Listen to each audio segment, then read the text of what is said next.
All right. All right. Last week, we opened on a new morning, the morning of the 13th. Y'all regrouped in front of the Quiet Square Inn and assessed your current information and options for how to proceed through this second day of the investigation. Decided to spend some more time figuring out how the puzzle box worked, which took you back to Percy's room at the Enticing Prophecy. Initial experiments revealed little, but slowly got further along until eventually Elantra had a breakthrough and was able to solve it.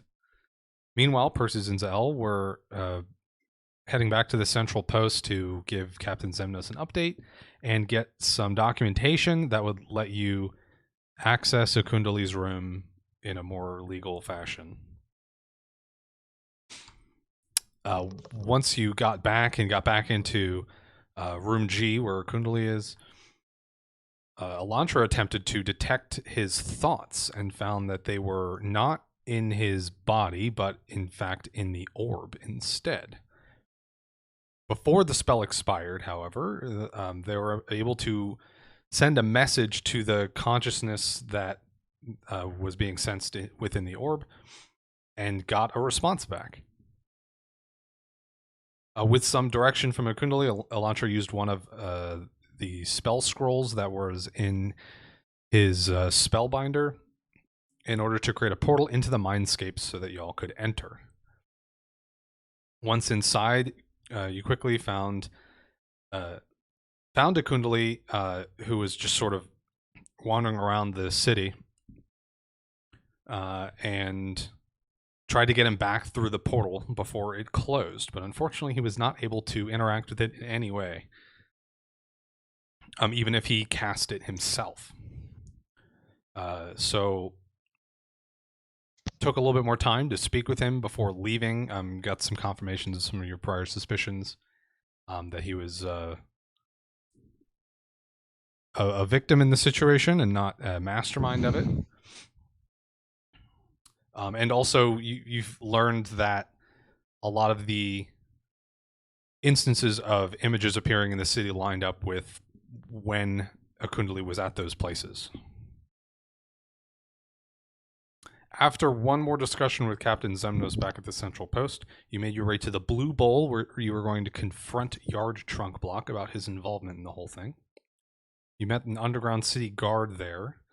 I don't think you got their name. But she directed you to where Jard was working. Oh, you did? Okay.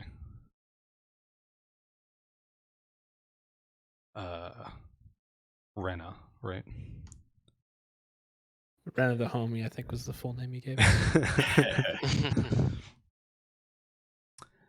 So she directed you to where Jard was working. You asked her to take a position at one of the exits to stop him if he should try and get out.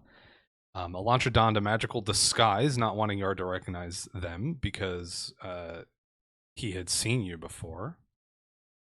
And then waited some time for the Aurochs races that were going on to end so the crowd would die down and thin out a bit. Now, we cut away right as Jard was leaning forward to get the attention of one Zell, who was standing just sort of out in the middle of the betting area where this crowd had just dispersed from.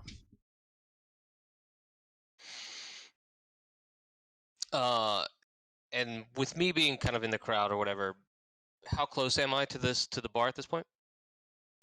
You're as close as you want to be. Like I said, the crowd is mostly dispersed at this point, so it's pretty much empty here. There's a couple of stragglers, but you can kind of go wherever you want to go.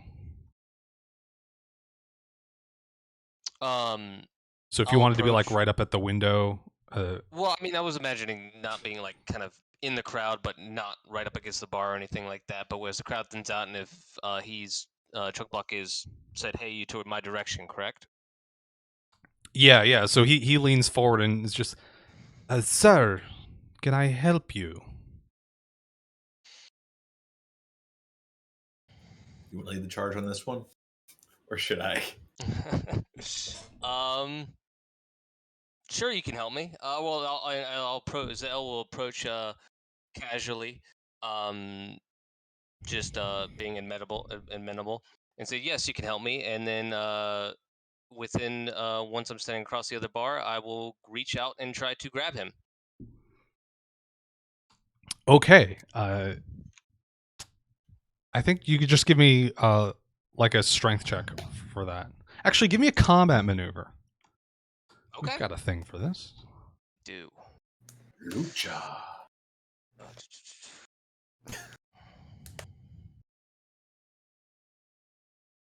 That is the CMB, right? Mm-hmm. Oh. Your arm shoots out and latches onto his forearm before he has a chance to even register what's going on. He gives a tug to sort of test your strength once he realizes what's going on and is not going anywhere. And for good measure, I will slam him down onto, I've grabbed his body, pulled him over the bar, and pinned him down with it. Just fully pulling him out and onto the ground? Onto the bar, yeah. Okay, incredible. So you've got him leaned up over the bar here, like fully helpless. He's trying to like kick his legs and shake his arms around to get free, but you're far too strong for this little man. And then we'll just say, and we have some questions for you. We? Who is we? Me, bitch.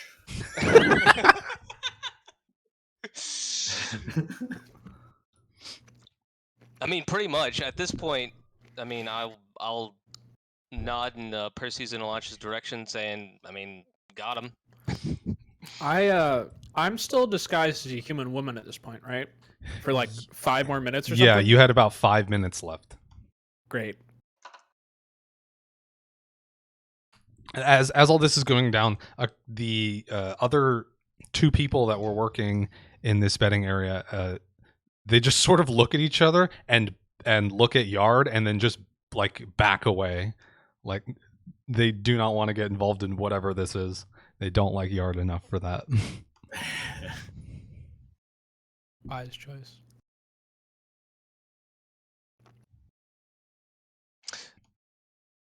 So do you have him face down or on his back?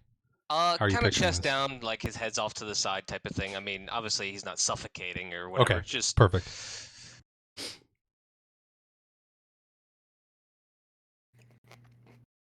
Unhand me. No, by we I meant they have questions. No. Let's see. We've been looking for you. We're friends of Akundili. Ring any bells? No.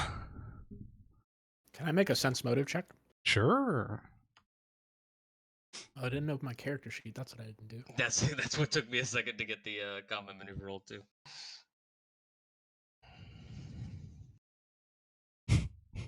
I'll give it a shot. I think he's telling the truth. And also, I think he's in love with me.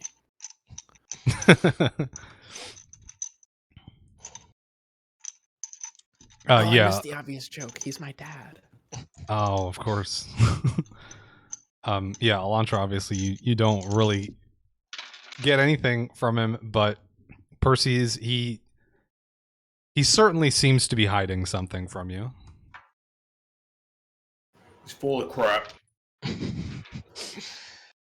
doesn't matter what you think you know. I know what you know. Does that make sense? Anyway, we've talked to Akundili. We're here with the guard. We need answers to what's going on. We've seen the orb.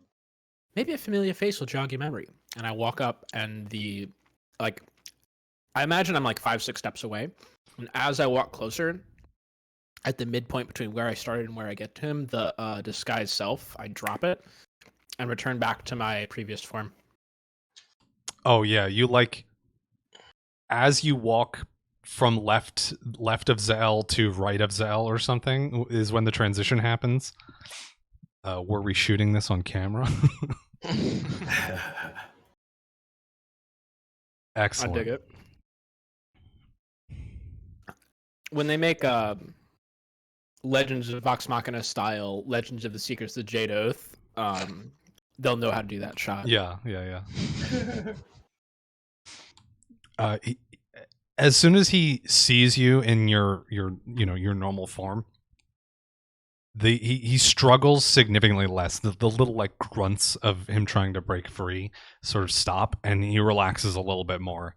In I guess a bit of acceptance, perhaps.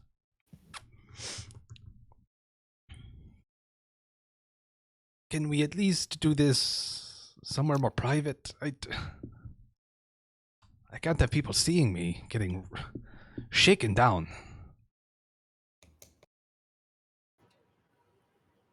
You know a place we can be? Well, actually, the guard. Where was the guard just then? Yeah, Rena's like just a little bit around one of the corners, so I think she'll walk out now, because it's sort of become clear that he's not running away. He's so she doesn't need to watch that area anymore. I mean, yeah, we can get him up and move him. Does anyone have rope? I don't have rope on me. Let me double check. Probably not. Fine. I don't know how you can. I don't know if there's like. Rena pulls out some rope. Okay. She's a cop. She knows how to. I was like, say Probably like a zip ties or something. I Some don't sort of know. manacles we could probably just use instead of just rope. I don't know what handcuffs are in this version. There are manacles, but they're a lot bulkier and less elegant than our handcuffs are. But yeah, so she pulls out some rope and just tosses it to you, Perseus. All right. Do I need to like? I'll try and restrain him. Is there something I need to use? Just like a check. Or just gonna just do it? There is. I Let's always see forget what it is. Come off the bar and hold him up for you. I mean, he's small, right? I can basically just hold him up. Yeah, I'm like trying to figure out what skill this is. It's a combat maneuver. It's a combat maneuver. Yeah. Okay. Yeah, so because the DC to escape is equal to the combat maneuver. Actually, you don't even have to roll it. You get a 20 on it, basically. Oh. Okay. The DC is your combat that's maneuver good. bonus plus 20, so you don't have to roll it.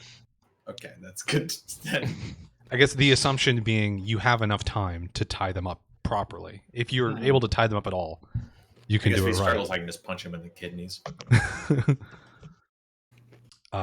Yeah, so it looks like you have a +3 or a +6 to combat maneuvers. So, Or, yeah. At present, though, he's not trying to get out or anything. He's well outnumbered and not thinking that this would be a good time to do it anyways. Nice. All right. Well, I'll do the old behind the arms or behind the back, like hands behind the back, tie his hands together, kind of thing. And then, should we move? Where were you just at, Rena? Is that a place we could have him talk to him in front of these, not in front of these people? A little more private. Where I was visible to the street, I think, but if we could take him out behind the bathroom area. I trust your judgment. Let's do that. I'll drop him and give him a shove in the direction. If you all are cool with that. That's... How big of a shove? Enough to make him stumble forward. Okay, it doesn't take much to make him stumble forward. He is but a small halfling man. And as you get, this closer look to him, he's not particularly impressively built at all. He's just like a little on the thin side. No real musculature to be seen. His hair is like, it's buzzed pretty short. And he's just wearing like the same uniform that you saw the other people working here wearing. So he's got like a green vest on over a white shirt and some like neutral colored pants. Oh, I just realized I had power attack on for that combat maneuver.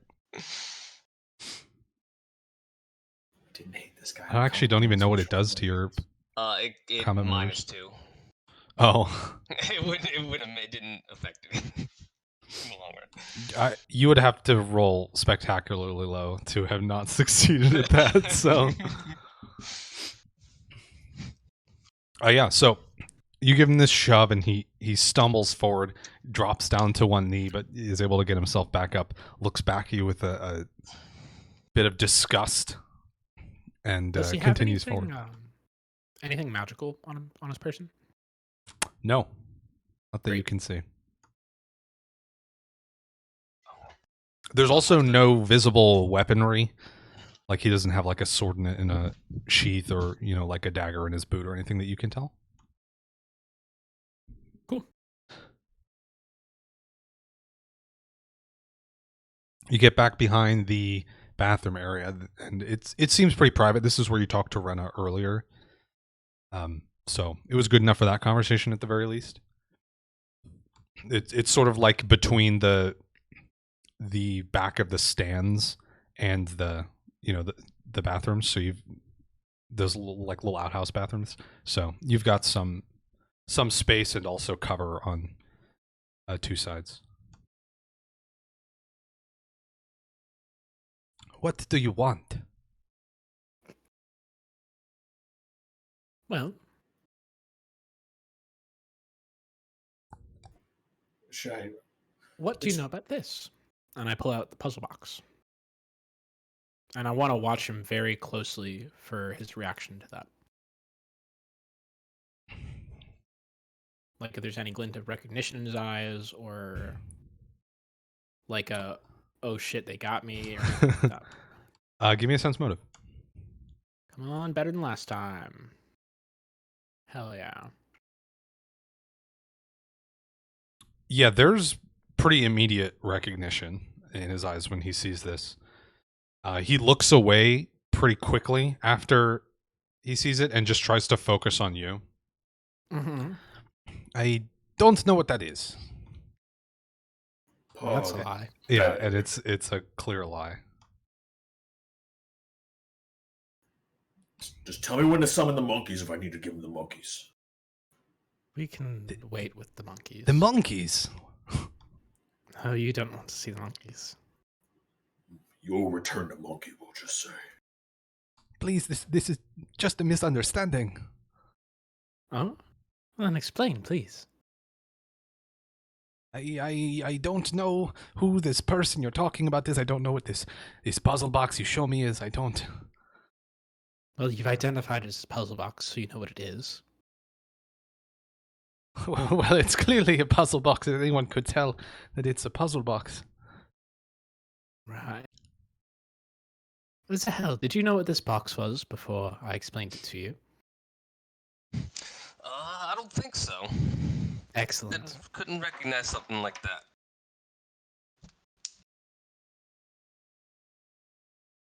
Now, dearest Yard, if you don't know who this person that we're talking of is, then why, pray tell, is your name in their guest book?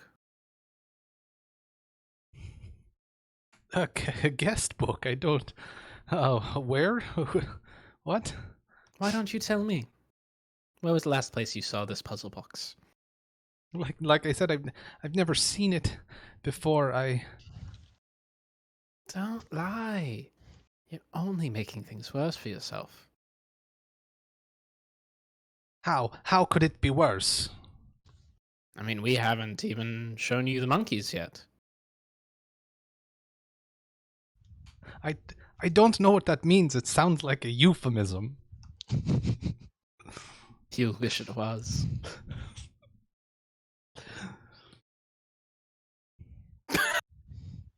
I'm reading Mad Monkeys now. I can't take myself seriously.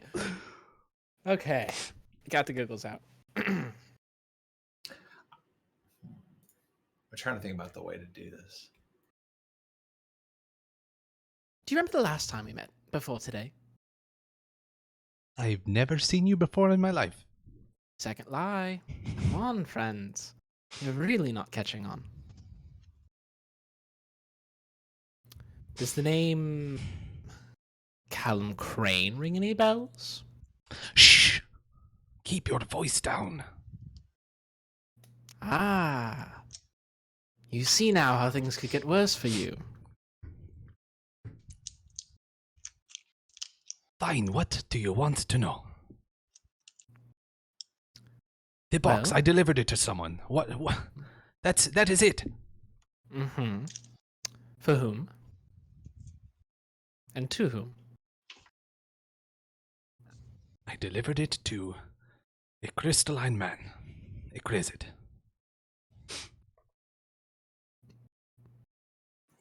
On whose order? A man named Mapotov. Where do you know this Mapotov from? We have shared colleagues. Hmm. Mutual friends. Those mutual friends happen to go by the label the left hand. He goes pale at this. At the realization of how much you know.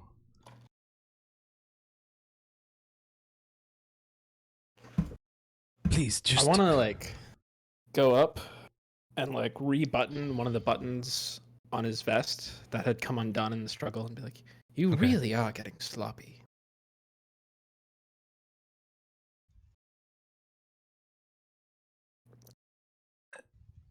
Please, just... I will tell you anything, just do not tell me, or do not tell them how you found any of this information. They cannot know.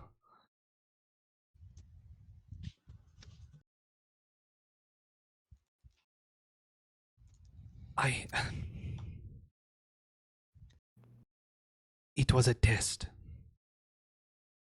I do not know what the plan was after this, but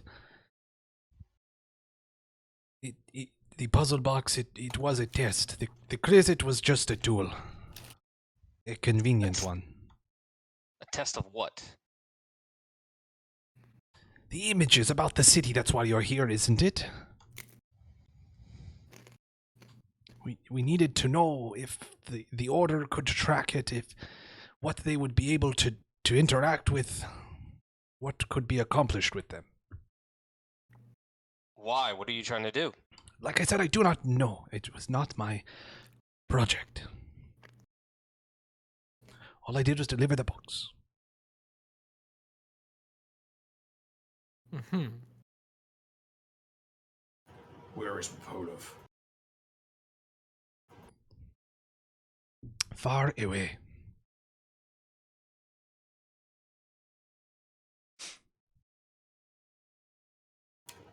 Can I sense motive on that and see if he's lying? Sure. Probably isn't, but I was eating crab rangoon also, but can I sense motive on if he actually does know what their plan is? Sure. not rolling hot right now for both of us. Well, it's kind of funny on my screen. It literally looks like the D20 is on the edge of 20 and 8. It does not look like Yeah, it it landed on does. 8 to me.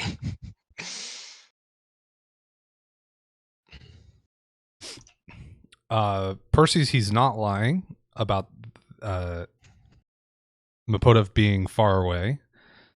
Elantra, it's hard to tell. He might know a little bit more than he's letting on, but you can't really nail it down. Great.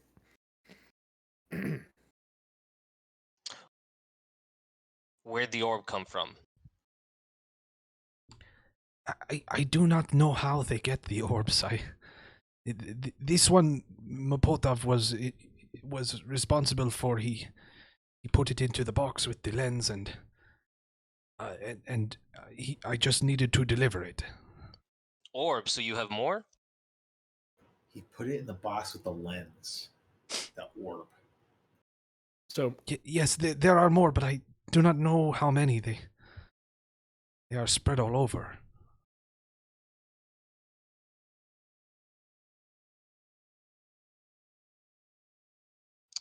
Hold on. You What rolled a is 208. Oh my god. the name of that was what was the name of the forest where we encountered the first campaign? Or the Oh, first bro. Well, the city was, or the town was Brewick. Give me a moment. and then the other one where the alchemists one that was at Tanafel?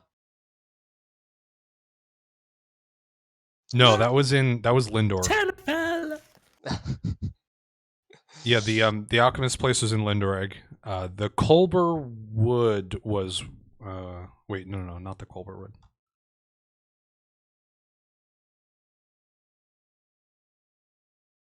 Up. Brewick. Oh yeah, it was the Colber Wood. That was where the Okay. yeah, the southern tip of the Colber Wood was where Brewick is. So that's where that went down. Culverwood, Lindenberg, were those your doings too? No, I was not involved with them. I was at the Historical Society when that happened. But you know of them. Yes, I heard about them. Everyone did.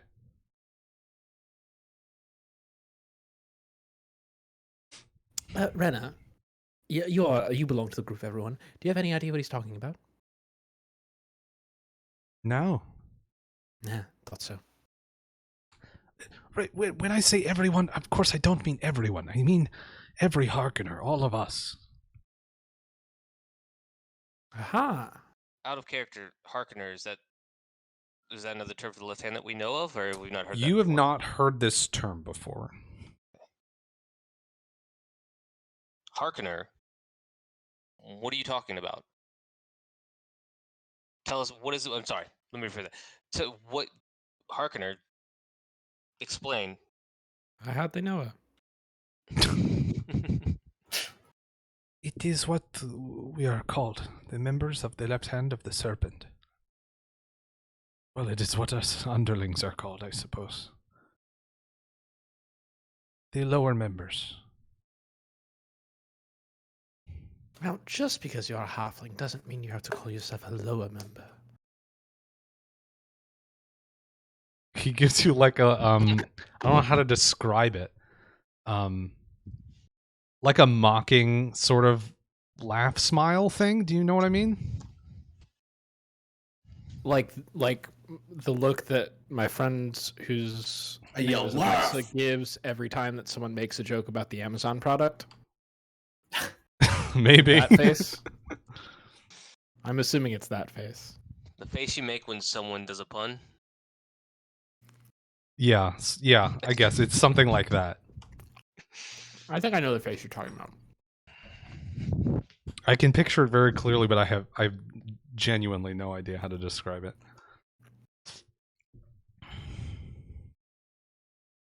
Like a ha ha, very funny. Yeah. Sort of face. Cool. Great.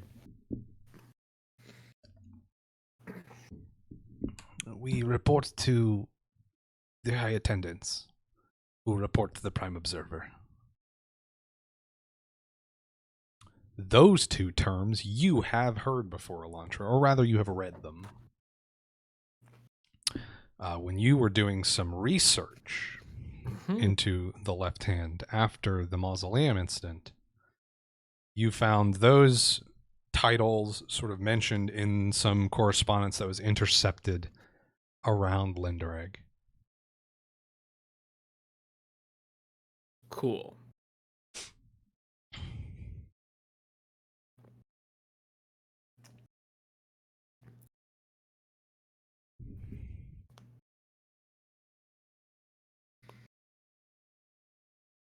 Tell us about how to get that orb and that lens. You were mentioning the orb and the lens. I just want to know that real quick because we do have to I think we have to clean up that orb mess in the room eventually. Maybe do we? or at least Oh, tell yeah. someone about that. So I mean, technically, it's not terms of the contract, but we should do it. probably not having a Not leaving that orb soul-sucking orb in the end. The orbs, they can activate and control artifacts. Well, how do you deactivate them?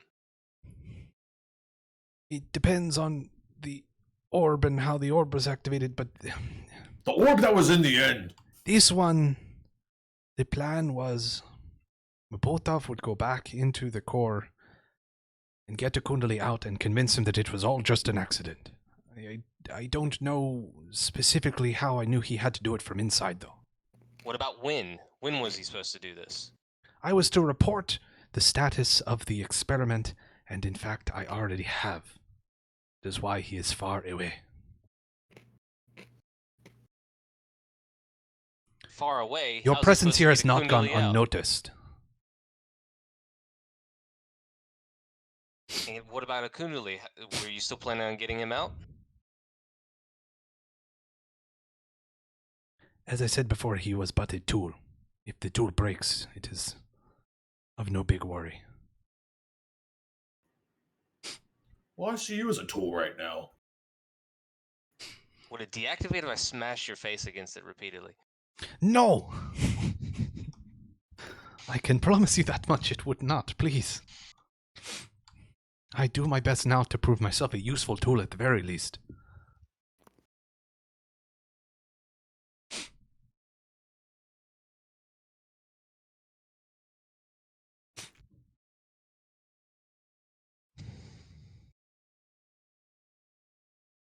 I'm thinking, sorry. That's fine. How Want have to you be been in useful? contact Prove with your use. Mapotov? How do we deactivate it?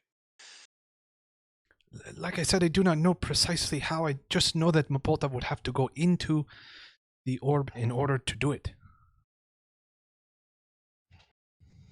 Perhaps there is a switch inside, or some sort of ritual. I do not know. Mapotov knew. Now, how have you been keeping in communication with Mapotov? Mapotov. There's consonants in that word. I had a spell scroll.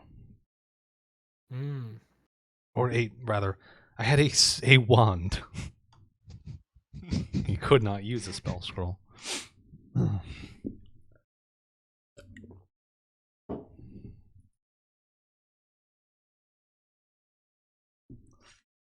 Very well.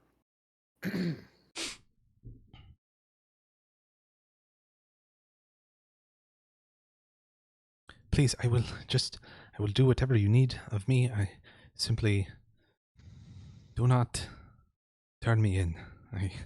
If I am arrested, they will know that I have told you things, and I will not make it through the week.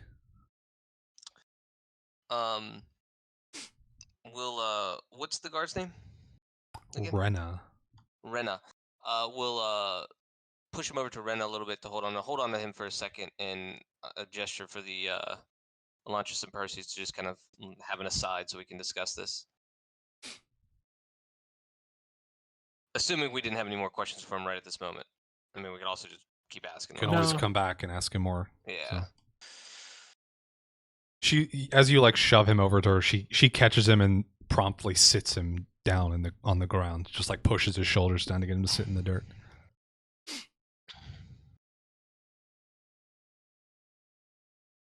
So how much of what he tells us do we believe?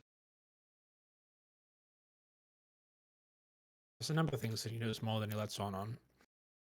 I believe him that he'll be killed if we have him arrested. What sort of things? I'm sure we can get it out of him.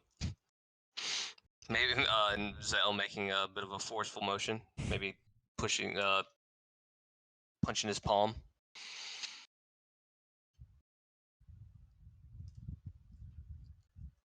I think that the threat of that is more impactful than the actual doing of it. You gotta have some follow through.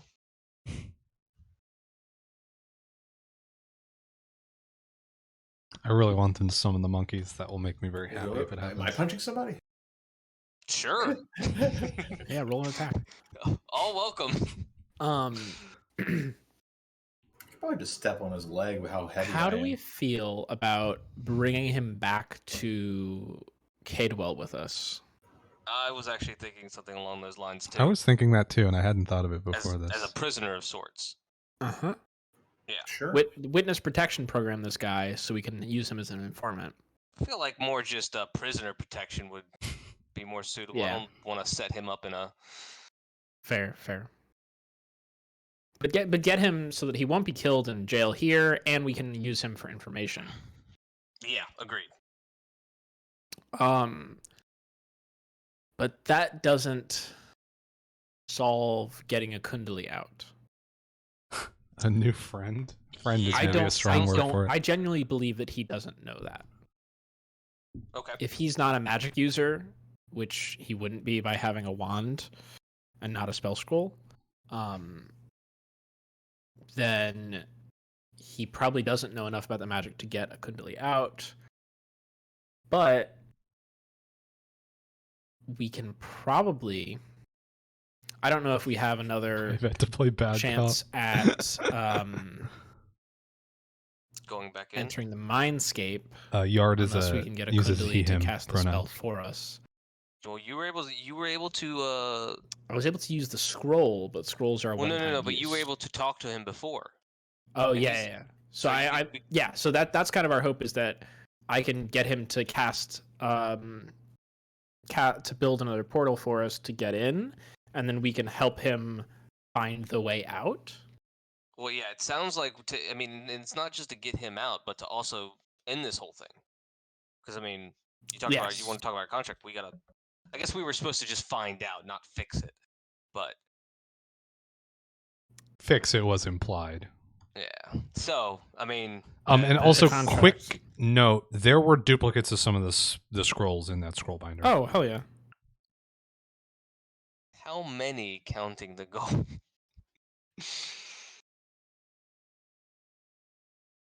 Wait, I mean, I think at this point, it's kind of the payment for getting him out is letting us use the spell scrolls kind of deal. Sure, I'm good with assuming that, not asking or bringing up the scrolls whatsoever. I'm sure he paid that sum to not be dead. Wink, wink. If I could pay 33,000 gold to not die or whatever it costs, I'd probably pay it. Well, if And you that's paid how the 3,000, U.S. how about healthcare system 4,000? started. How about 5,000? How about however much you have? We'll put you on a payment plan. Send 100 gold to us every month for the rest of your life.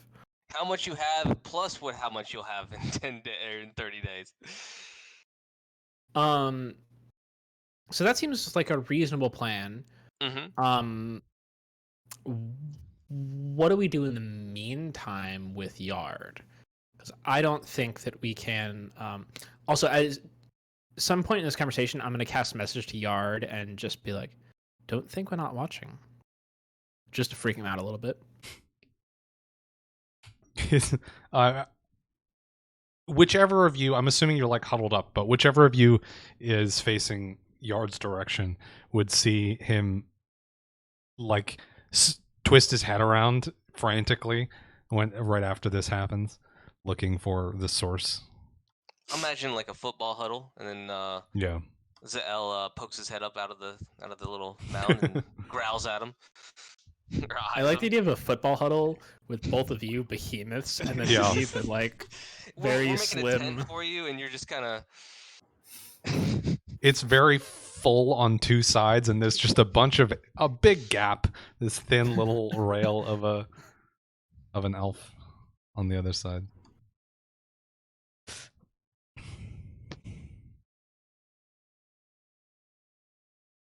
But even then, Percy's how tall are you?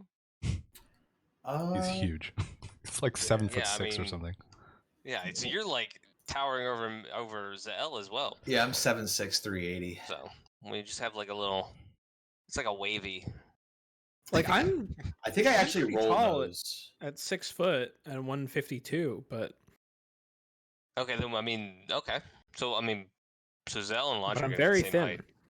Yeah. Okay. So we're just talking about mass. Bulk, yeah. Yeah.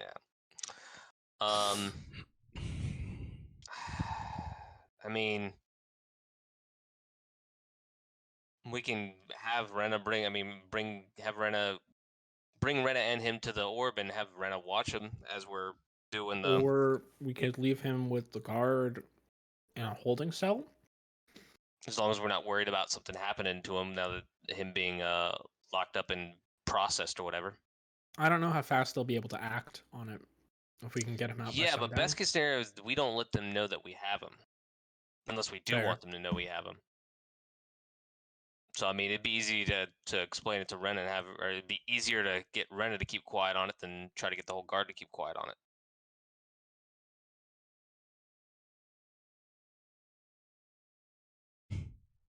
Yeah, that's the other thing about involving the guard.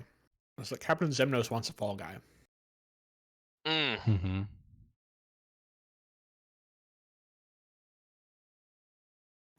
Yeah, and I know that probably left-handed really doesn't give a shit about this person in particular. Probably they're just. Mhm.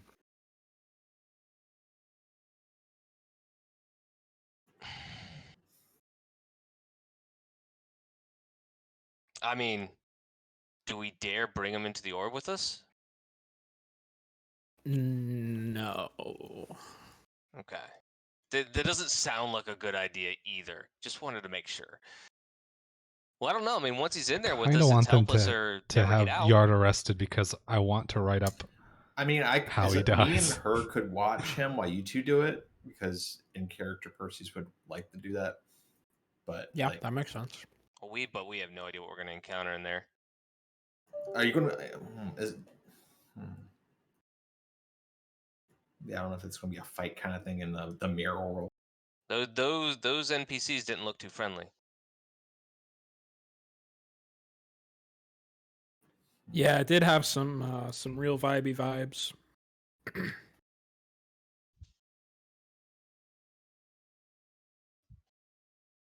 I mean, and I think the implication is that's where we need to go. Okay, well, what we could do is we can tie him up extra and ask Rena to watch over him while we do that. Yeah. So Real question, out of character question, or just the vine wrap, is it as I don't know, with it being a magic item or anything like that, like how durable is it? Like, can it be cut like a normal vine? No. Okay, like how strong was like so? In take another general, the artifacts that y'all have run into are effectively invincible. They get sort of locked in time at whatever state they were at when they got their magic, basically. So if it was heavily damaged when it became a magic item, it will remain heavily damaged, but it won't get any more damaged. Right. Okay, so in that case, there are some like weird corner case things that would be able to destroy it. A la throwing it in a, volcano like the One Ring, but mundane equipment will not damage it at all. In the fires they were once forged? Yeah, exactly. Okay. So yeah, I mean, in that case, so I mean, we'll hold up the vine wrap and just explain. I mean, we can use this to tie them up and make sure no one takes them off. Because I mean, even then, we can't quite trust Rena either. We don't. I mean, honestly, know nothing about her. We don't know where her loyalties lie, and she might just very well take her take them to the guard as soon as we join the other plane. So tying them up with this would at least fixate him with very, very little chance to escape. I implicitly trust Rena because she reminds me of Trooper Copper just in the physical description that you gave. Well, Zell doesn't quite trust her completely. Has she said shut the fuck up, pussy at all? Percy's, out of the corner of your eye, you see Yard like spit in the general direction of her shoes, and she gives him like a flat of her boot like stomp in the shoulder, and he falls back and is like struggling to sit back up. There's like shut the fuck up. Mom's driving.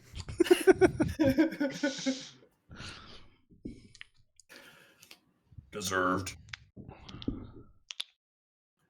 Okay, So, so yeah, let's. I think that's our working plan for now. Is we go to the hotel room, we try to get Akundili out, and I think we say, I think if we want, do we want to play the guard in our favor and say that this Mapotev is our fall guy, and we need to find them? I mean, that is the guy that's been doing this, so that would be Mapotov. He's been pulling in this. That's the name. So, if Captain wants a fall guy, it's him, not this little turd. Hmm. I mean, so when you say lean on that, you mean this is what we explained to Rena? Rena, yeah. Sorry. I mean, we like get the city guard to be feeding us info on this if they find any. Oh yeah, going forward, but I'm thinking in the short term as far as we're not telling the guard anything right at this moment, right? We're gonna go to the orb first and I foremost. mean, I assume Rena heard the whole conversation we had. Well, yeah, but you mean the conversation we're having right now? Not right No, now, but the interrogation. interrogation okay, part. okay. Yeah, exactly. And the fact that, I mean, she can back us up as far as, at least from as far as what he says, he's not the mastermind by any means. You have also already dropped the name Mapotov to the captain. Mm-hmm. So that seed has been planted ahead of time. Nice. Accidental big brain move. Would the museum keep any records on the people who visit? Give me a knowledge nobility.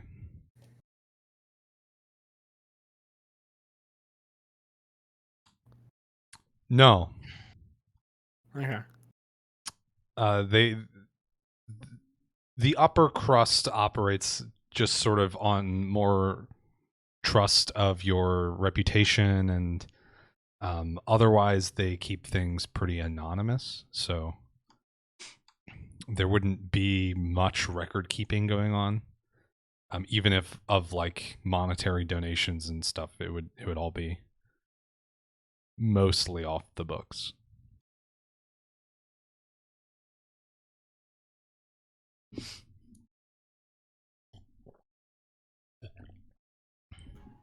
Yeah, so I think we should explain the plan to her and go through with it, right? It's the plan now? We got it? Yeah, but probably not go into detail about us taking Trunkblock as back to Seekers to the Seekers Guild with us just yet. Just saying, No, we can need always to talk keep about short-term need to keep him plans. nearby. And we'll probably have more questions for him later.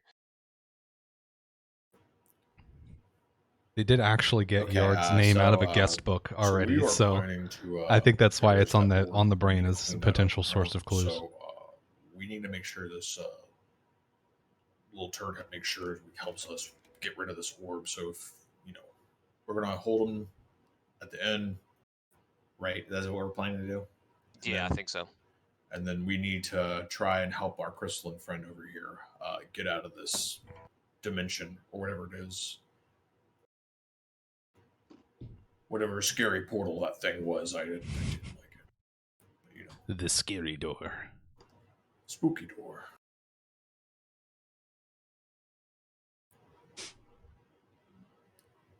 So, is that good with everybody? Go ahead and do that. Perfectly. All right. Okay, 3, 2, 1 break. And then I You just return. pick up. I try and pick up this little halfling and put him on his feet. Easily done. Although it's quite the bend down to get him up off the ground. Oh, I'm sure. I mean, I do a good squat. I don't lift with my. Of course, gotta have good form. Yeah, of course. Wouldn't want to pull something out in the wilderness. That'd be very bad. Very bad. And then I give him a little shove on his back, and then we go to the end. I guess start walking towards the end.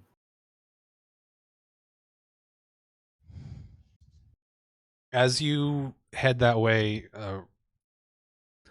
I think Yard is going to try and do his best to sort of stay like obscured by at least one of you at all times.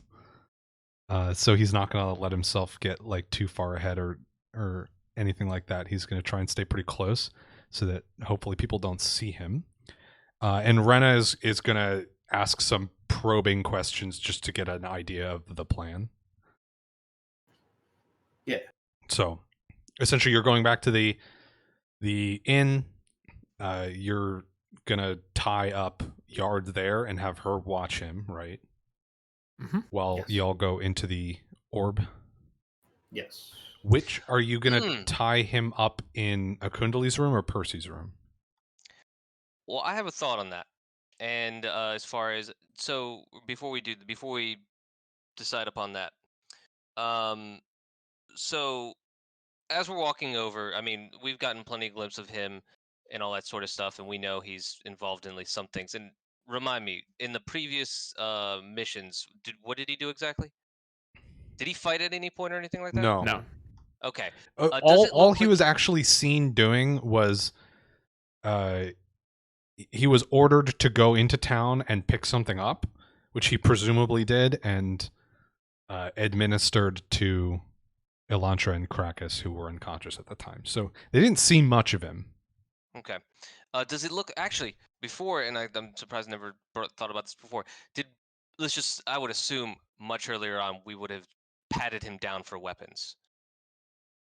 Yeah, we can assume that while you were tying him up, you could run him down for weapons or something.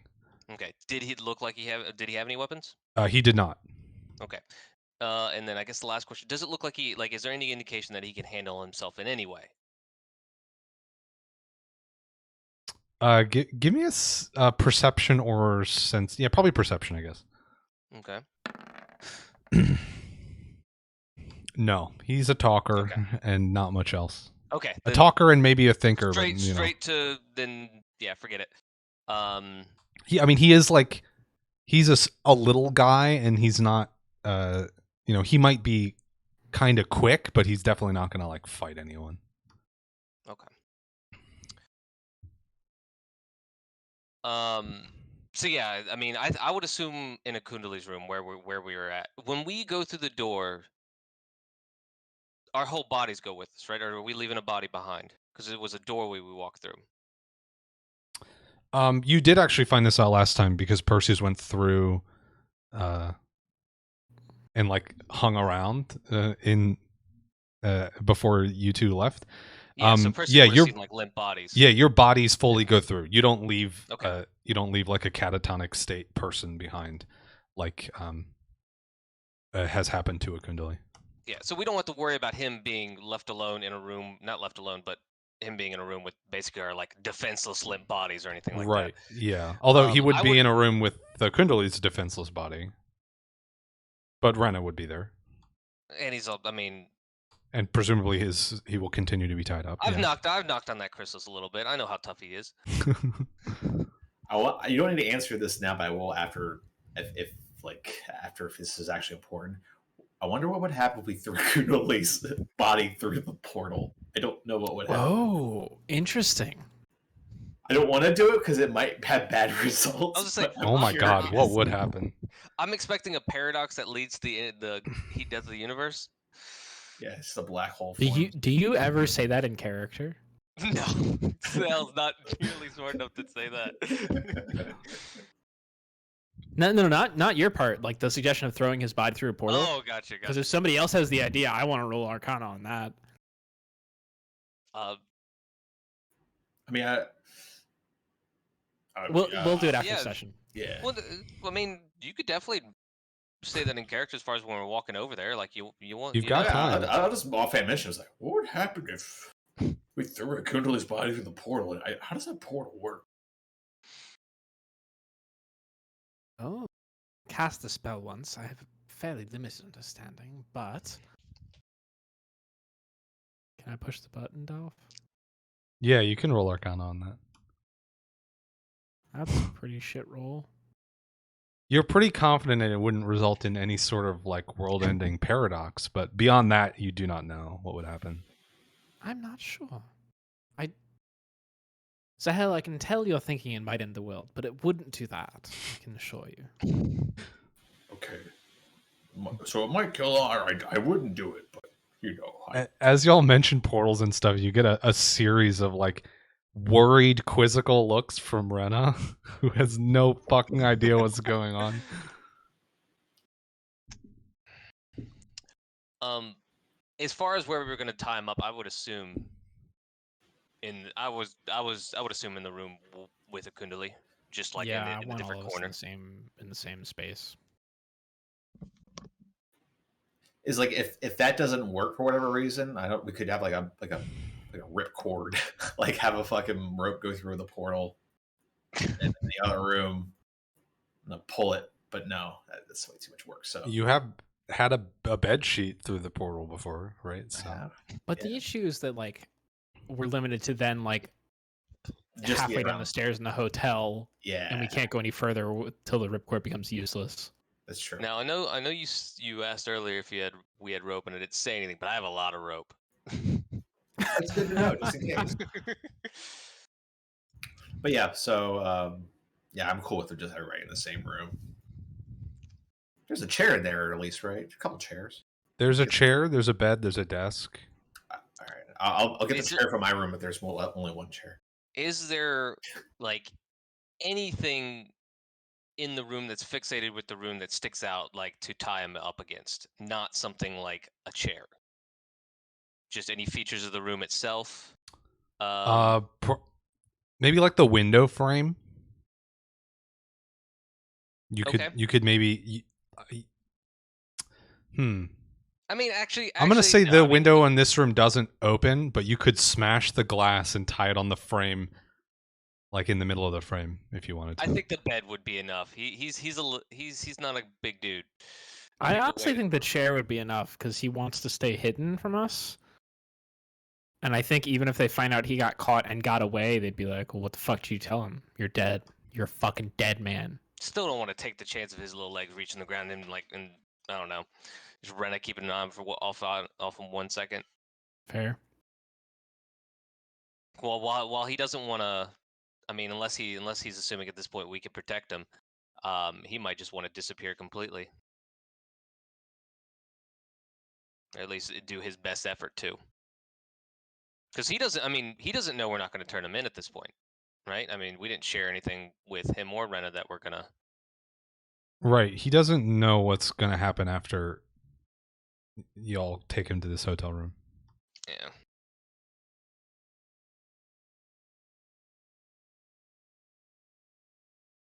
So, I think would tie him up to the heaviest thing possible. Actually, just honestly, just tie him down to the bed, like straight up, straight jacket victim. Or do we think that's excessive? Fuck it, why not? I mean, it's not gonna hurt. Okay. Make her job easier. With that, we talked about did this basically the previous day with prehensile reach on the vine wrap. Is the vine wrap long enough to tie him up with it? I guess we did that, but obviously not around a bed before. Yeah. I'm imagining we tie him up, like restrain him, and then attach him to the bed such that he can like sit up or lay down, but not move out of the bed with rope.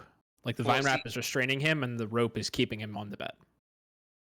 I think the vine wrap is probably only long enough if you wanted to like loop it under the bed frame, and go all the way up around the top. You could probably only do that once. So. Okay. Whereas if you wanted to just like tie him to a post on the bed frame, that would be, you could get a lot more wrappage if you wanted to do something like that. Now, when you say post, like, is this a closed post or is it something you could wiggle, like slide it off type thing? Is it closed? You get what I'm saying? Yeah. Let's say that the foot of the bed has two just like standalone posts, but the head has like an arch sort of thing. Okay, with an opening so that you could essentially. Oh yeah, so that's fine. Would do that. Use that. And the reason. So Zael's reasoning is I don't quite trust Rena, or at least not over. I mean, I don't think she's suspicious of the left hand or anything like that.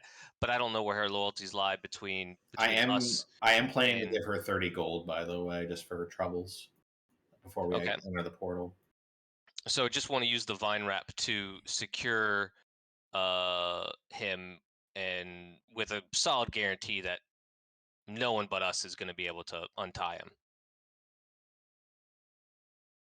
I also don't know if that's wildly appropriate, but I feel like the druid wouldn't know that if it's appropriate to tip a guard. That's very fair.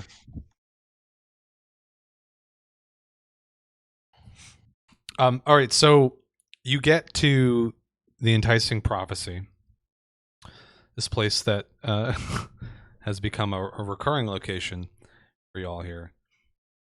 There's definitely some quizzical looks from the owner as you come in with a man tied up and a member of City Guard, but I think because you've got City Guard accompanying you and you also have already established yourselves as being associated with them and having at least some authority in the city, she's just gonna like smile and let you do whatever the fuck you need to do. We'll behave, I promise. I say jokingly, I guess, to the owner. Clenched teeth, nodding smile.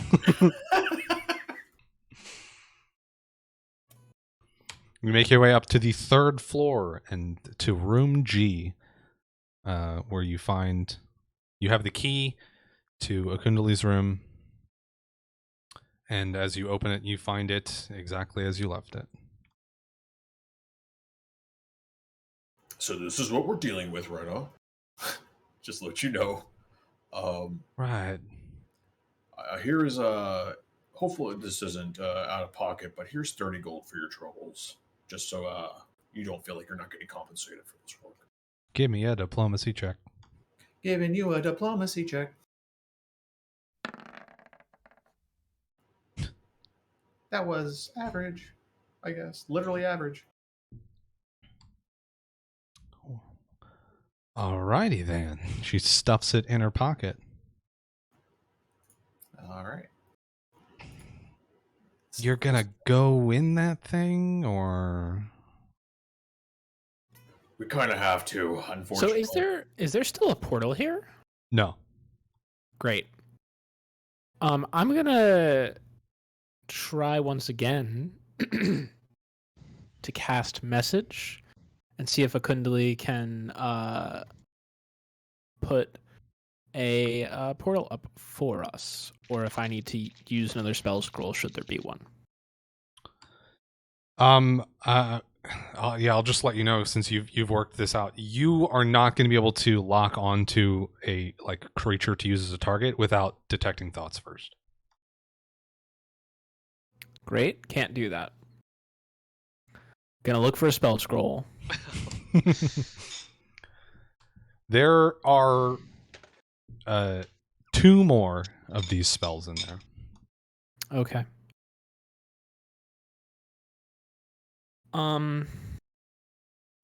Yeah, I'm gonna do the casty boy. Which spell was it again?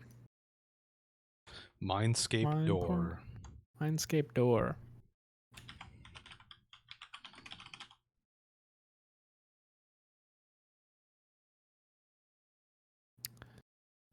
Cool.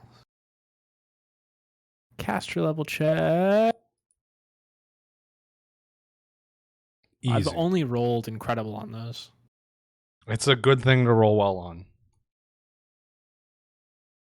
Yeah, I think this ends up being even easier than before, since you've done it once already. You're a little bit more familiar with the spell, and I guess you also watched Akundili do it. And the portal comes up right in front of you.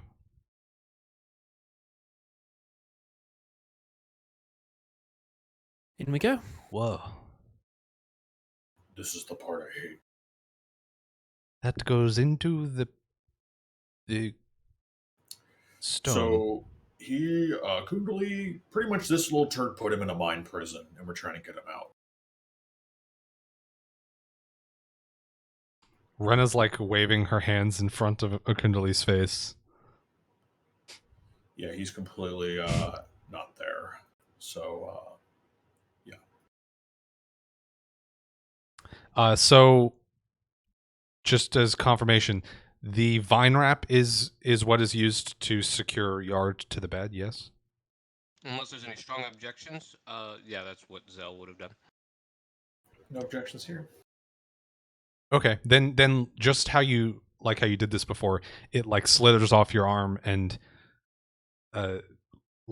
very like knowingly wraps around this bar and looping through the ropes that are already around Yard's arms with like a loop around his waist just for extra measure, and holds him firm to the back of the bed.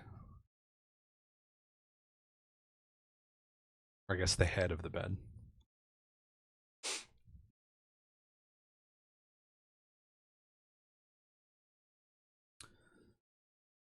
And with that, I guess you go through some portals. Yeah, Geronimo.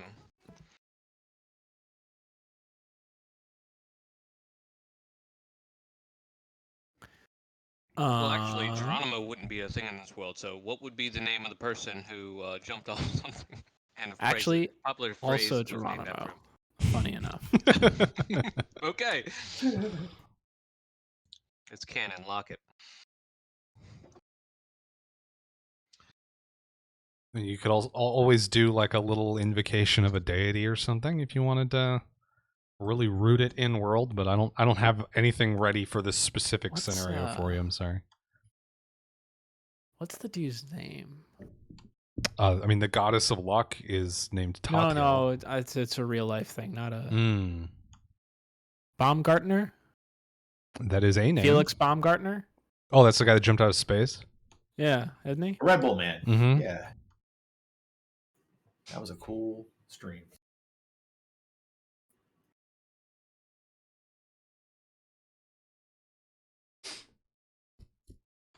Okay, so in the portal you go, much like last time. You end up in this very same room, but this time Rena's not there, Akundili's body's not there, and Yard is not there. It is just the three of you. Hadn't we asked Akundili to stay? Oh within yes, the hotel? it is the three of you and Akundili. I'm sorry, he is still here. He didn't. Okay, thank God. He didn't go rogue on you. Hello, friends. Welcome back. I am have- relieved to see you return. Some news. Oh? We have apprehended this Yard person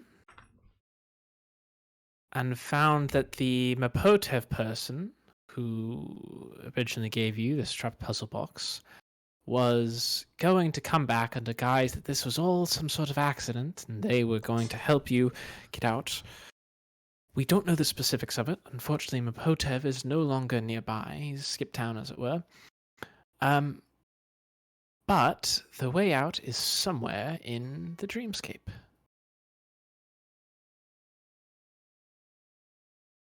I wonder what reason they could have for such a ruse. Curious.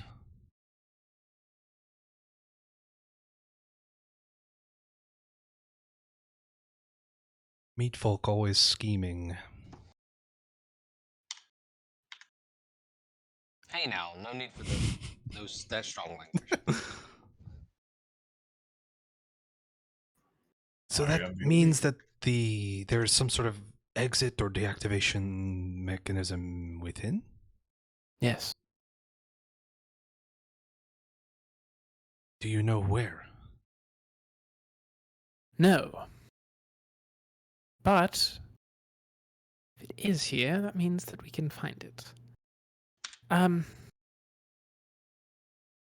Where would be unlikely for you to go?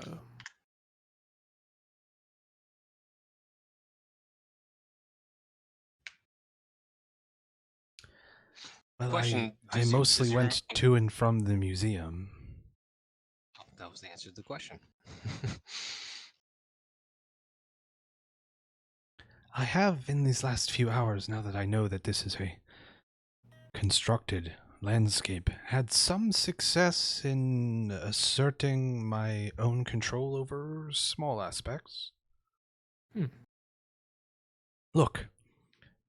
And he turns his head and focuses on the door of the room. And after a couple of moments, it changes from like an arched like rectangular door with an arch on the top, to just like a fully round door, like a hobbit hole door. Whoa. Interesting. Isn't it? I wonder the extent of that. I do not know. I've just worked up from smaller things. Wonder if you could make the door lead somewhere else.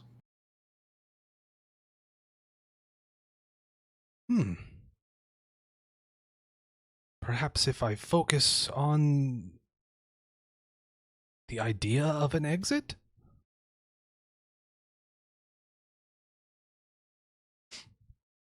Couldn't harm. He'll concentrate for a little while.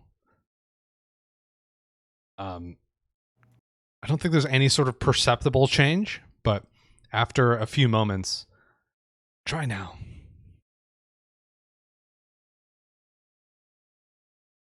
I'm gonna open the door. You open the door and see on the other side of it is the street in front of the inn.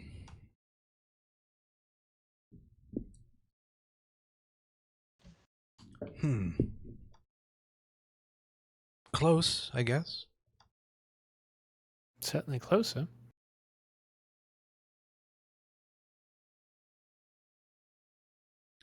Perhaps it is something simple. Perhaps it is just at the center. That would make sense, yes? Sure. Let's try it.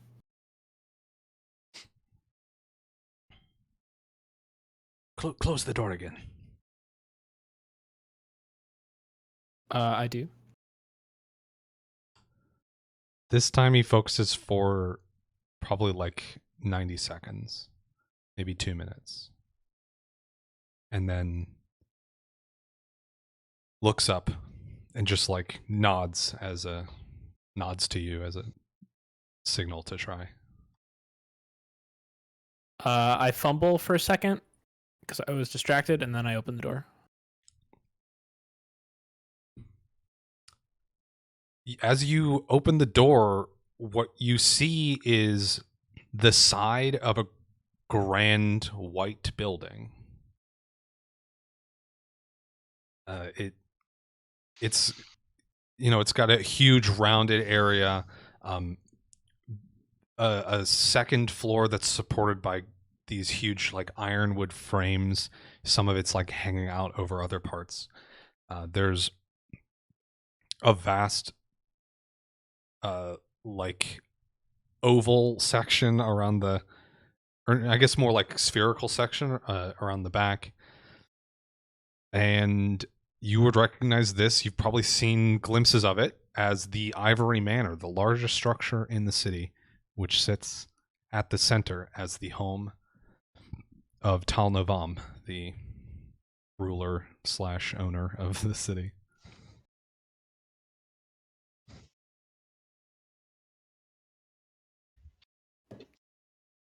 I'm gonna step through. Was the L follow? Assuming he didn't like explode. No explosions. You find yourself in the street looking up at this large building, and behind you is a round door that's just sort of like in the wall of another building. The normal door to that building is also there, but there's just this extra round door that opens into this room at the Enticing Prophecy.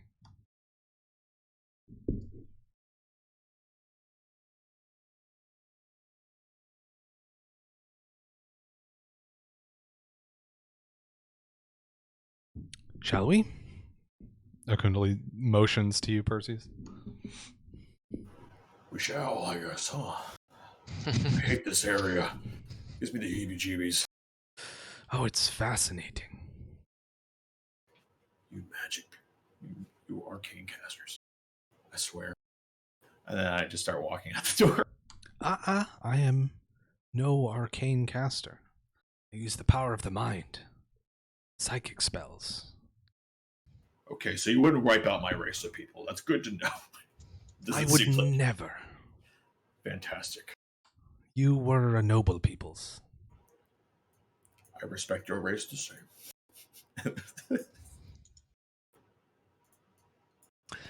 And as you all step through, he closes the door behind. And you're in the street looking up at this grand building. There are still people sort of mulling around, but much like it was last time, there's like reused faces mixed onto different bodies and stuff. It's a little weird. It's probably a little worse than it was before. A little more obviously wrong.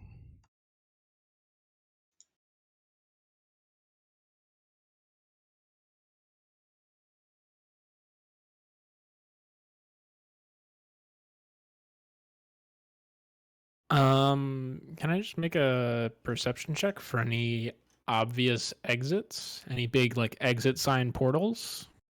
Sure.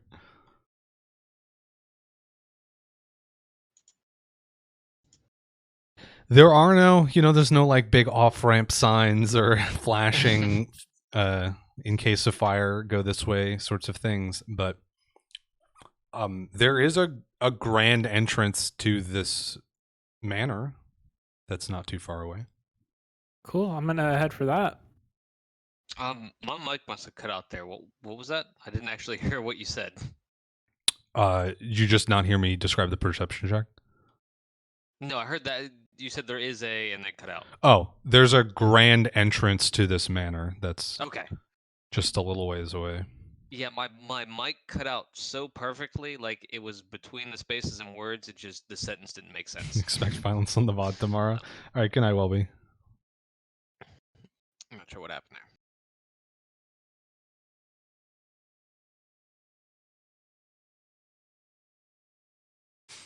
So you head forward. Oh, I forgot to open a thing.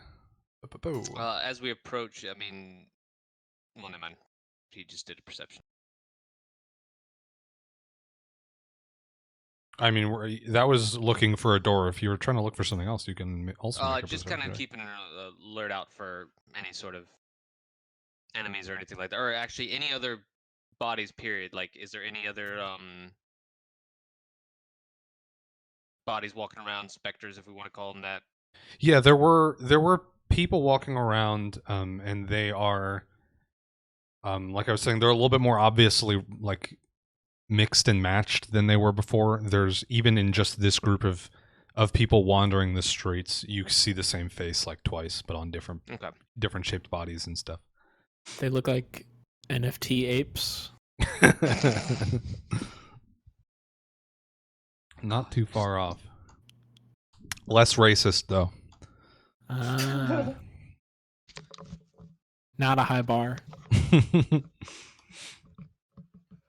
As y'all approach this door to the manor, though, Percy's and Zael, you both pretty quickly clock onto some of these people start like stopping their normal walking patterns and start approaching you, and their pace quickens the closer you get. They're pretty close to being on top of you now. Is this a kind of? Is it still neutral looking? There's no. I mean, visually, is it aggressive or is it still kind of neutral? As you get close, it gets a little aggressive. Okay, we'll ready my weapon. Well, if we want to do something, we better hurry.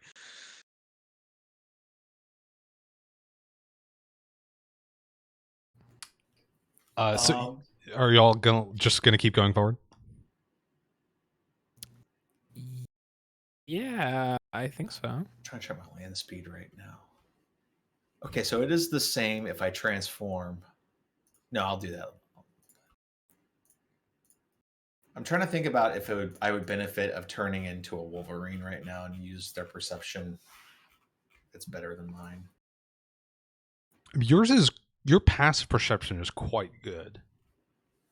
Yes. So you just existing as yourself is still pretty solid. Okay, actually, yeah. It's plus 10, I have plus 11. Never mind. Yeah. Okay. I guess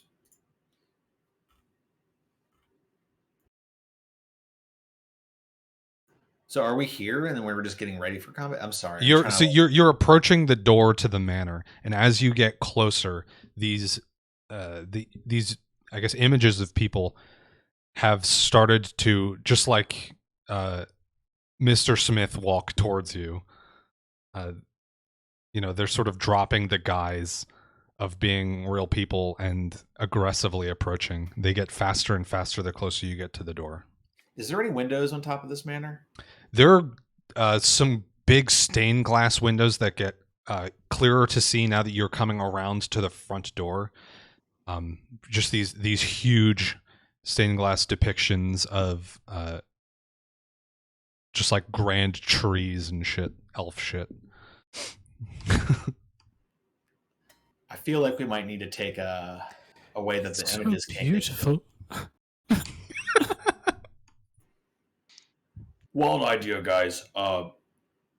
Here, and then I guess I'm gonna cast communal spider climb, and so that we can all get up the wall of this manor and away from these images. Rad. So, but it's stained glass, right? Yes. Okay, give me 1 second. This lasts 50 minutes. Divide the duration among the creatures touched. So there's 4 creatures. 50 minutes. It's like 12 minutes a person. Oh, perfect. Roughly. Okay. Yeah. Yep. I missed that one part. That's perfect. Yeah, that's still plenty. So, are we planning on climbing the roof or climbing through a window? Looks like a skylight, right? So there's these big stained glass windows are vertical, but okay. there are like some normal windows that might open, just like normal windows to a room on the second floor and the second and third floors. If you want to climb up there. Okay. Side question: how many of the Husky boys are there behind us? Like ballpark. Like 10-ish. The more important question, I feel like, are they following up? So you do a quick touch of everyone's shoulders and direct people to start climbing up the wall. I'm picturing you go first, right? Yeah. Yeah. Like, this is how you spider climb if you've never done it before. So you go up the side of the wall. Everyone follows? Yes. Yeah. And as you start going up, those images, they just sort of like glom up against the wall like zombies, like reaching up but not able to do anything about it as you climb away from them. You head up this wall, this like smooth, rounded wall. It's a bunch of irregular shapes, so it's a little bit challenging in some spots to get around, but you have spider climb, so you can just kind of do it. You make your way up to a window, or you have a selection of windows, I guess, on the upper floors that all have like shutters, and most of them are openable. They're just like hinges, and they open. There's no locks on them or anything. Akundili, do you think you could open all of these at once? He turns his head to the side, and 2 of them open. Of the like 6 that you can see. Not quite. Not bad. More than I could do. Do any of the windows say exit from the mindscape above them on like a little plaque or anything? No, unfortunately, Okay. they do not. Worth a shot. So we just gonna climb into the nearest one, or I don't know what our plan was, I'll be honest. I think just try to get in the building and leave the. Oh, we're on the outside. I thought we were already Yeah. inside. No, you're on the outside. You haven't gone in yet. Oh, great. Okay. We could have. We didn't try the door. Just the idea being, I think that Percy's head would. If we climb up, they can't follow us. Yeah, I was Yeah, just trying yeah, to yeah. have the ability Okay. to like not be attacked and think of a way in. Theater of the mind. So they, we'll say that the nearest window to you was one of the two that swung open. And it swings open fairly violently, but it fortunately doesn't like bang back and close again. So it stays open, and it is big enough for all of you to fit through pretty comfortably, except for you, Percy's. You're gonna have to do a little bit of squeezing. Yeah, that makes sense. I don't have butter on me. Do you have cast butter? I don't have it prepared. I do have wood shape. Do I really have Wood trouble shape? getting through this? Make me an escape artist check to see if you can just squeeze yourself through. Okay.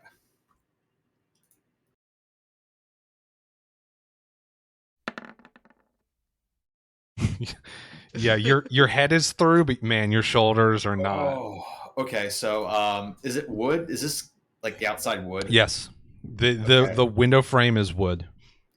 I'm going to see. Let me cast here. Wood shape. I want to just make it bigger. Okay. For a bigger hole. Yeah, you. What does this look like to you? Are you just gonna like leave your head stuck in and like grab the sides of the thing? I'm gonna yank my head back out. Okay. And I was like, oh, no, I'm not going to try this. I'm not getting stuck in a window frame in the portal world.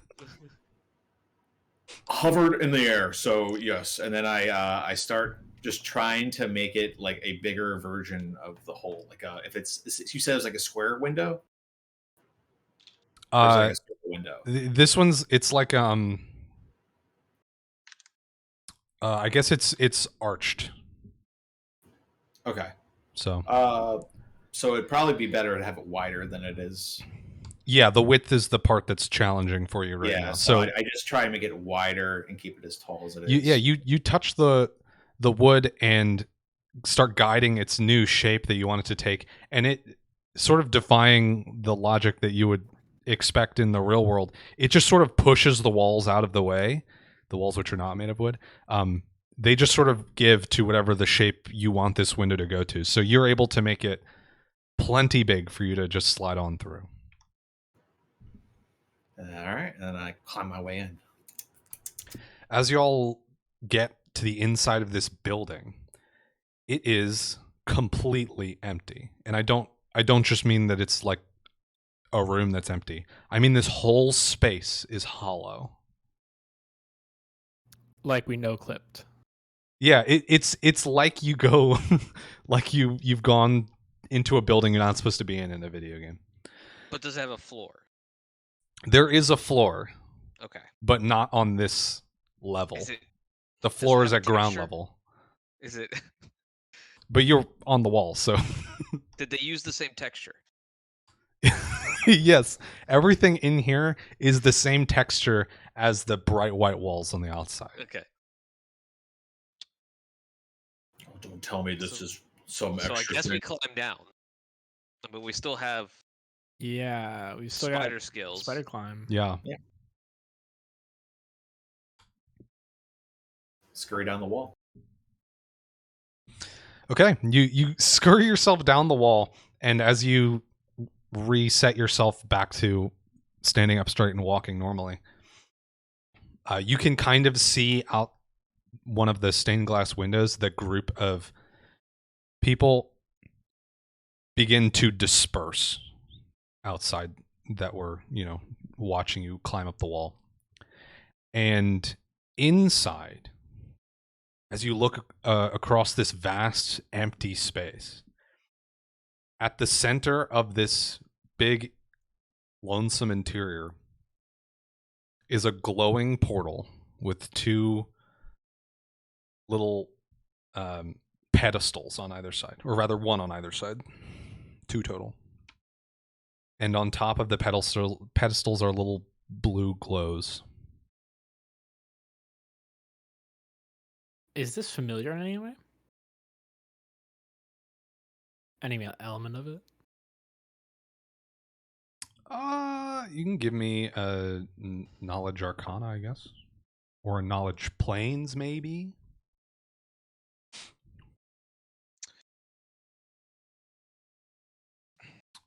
It doesn't ring any bells as far as like planar portals go. But for your Arcana, it is, I think, clear to you that this is just a unique construction of this mindscape space. So it's not something that would exist in the normal world. It's just, something that was put together as a way to get out of this space. Further question. Mm-hmm. If the portal in the hotel room puts us in this world's hotel room, will this put us in the middle of the manor?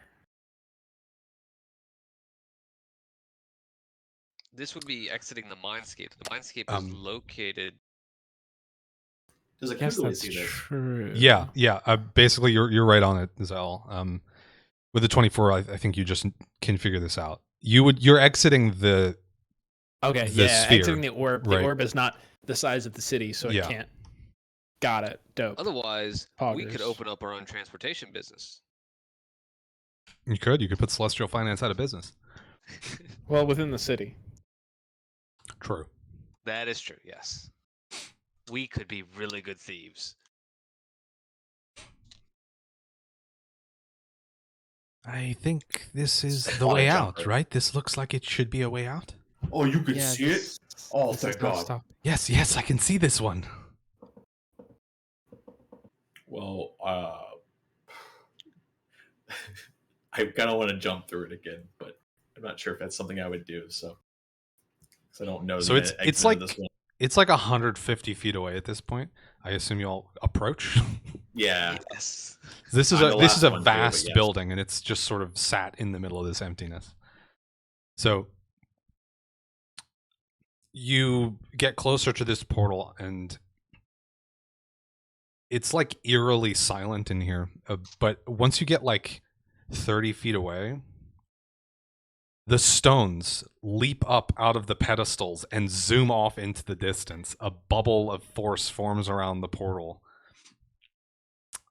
And as the stones begin to zip off into the, out beyond, they, like, the walls of the building reform and make like almost a maze, so then the stones go off, turning a corner out of sight. They each go a different direction and are obscured now by what look like, the outside of a maze almost.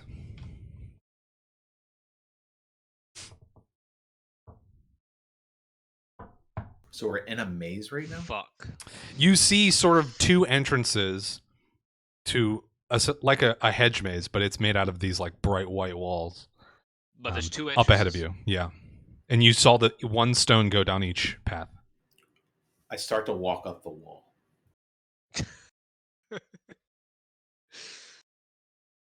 Just one of the walls of the Is there like an advantage Of the maze thing? Is there a top of the wall that can I see? Yeah. I'll climb up and look down. Okay, you get to the top. This is fantastic. I love this so much. You get to the top of one of these walls and peer over. You can see this whole expanse, these winding walls, and I think you're able to do it quick enough. You see the stones as they emerge on each respective side, and like the environment is like stretching out ahead of you. You can see it sort of getting constructed as they go. And on one side, on the left side, the stone lifts up. It like hovers in the air, and a creature sort of forms around it with this stone sat in its chest. And on the other side, the ground cracks open. The stone zips across, and this gap forms, and a number of like platforms form up that begin moving up and down this expanse. You see like gouts of flame, like green flame shooting up. Holy shit. Is this like a platformer video game? Yeah. So on one side we have a creature that's formed around the orb, and the other one we have Super Mario Brothers. Yeah. And so there is no roof to this thing, right? I mean, not Zell. Perseus is basically just like peeking over and watching this all happen. Yeah, these walls formed up, but it's very much like a hedge maze, right? If you get up over the top, you can just see the whole thing. So they're like 10-foot walls, but since you can just climb them, and they're like almost completely textureless, you know, they're so they would be difficult to climb normally, but with spider climb, you're able to do so. Actually, they're probably like 15-foot walls, but yeah.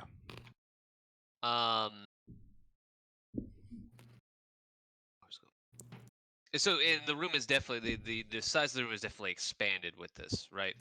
Yeah, what Percy sees ahead of him no longer logically fits in the space that you're in. Okay.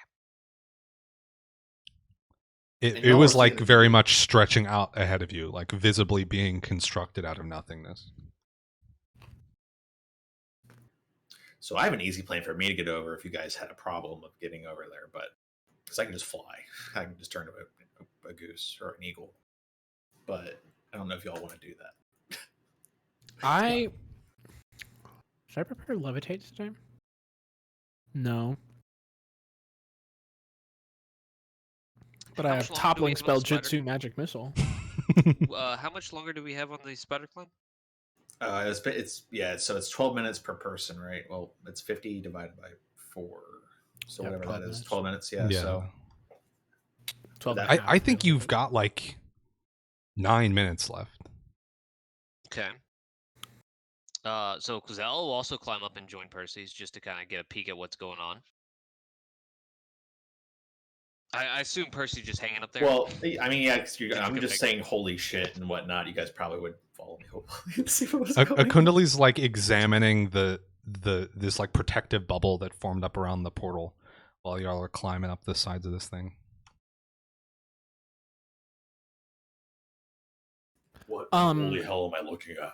Are the pedestals that originally had the orbs on them still there? Mm-hmm. They still have orb-shaped slots or something? Yeah, they're not like perfectly round slots, but they're, you know, they would fit like a hexagonal sort of stone thing.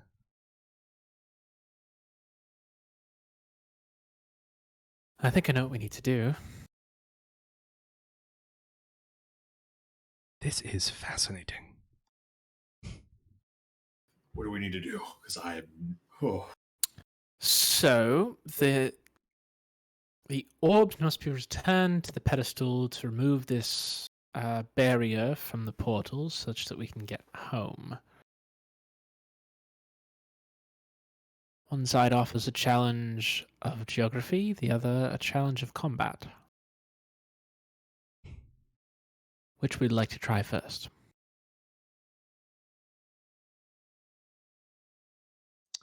Or perhaps our crystalline friend could remove the maze for us. If we still have that control. I suppose I can try. Well, let me get off the wall first. Yes, of course. I scurry down the wall hurriedly.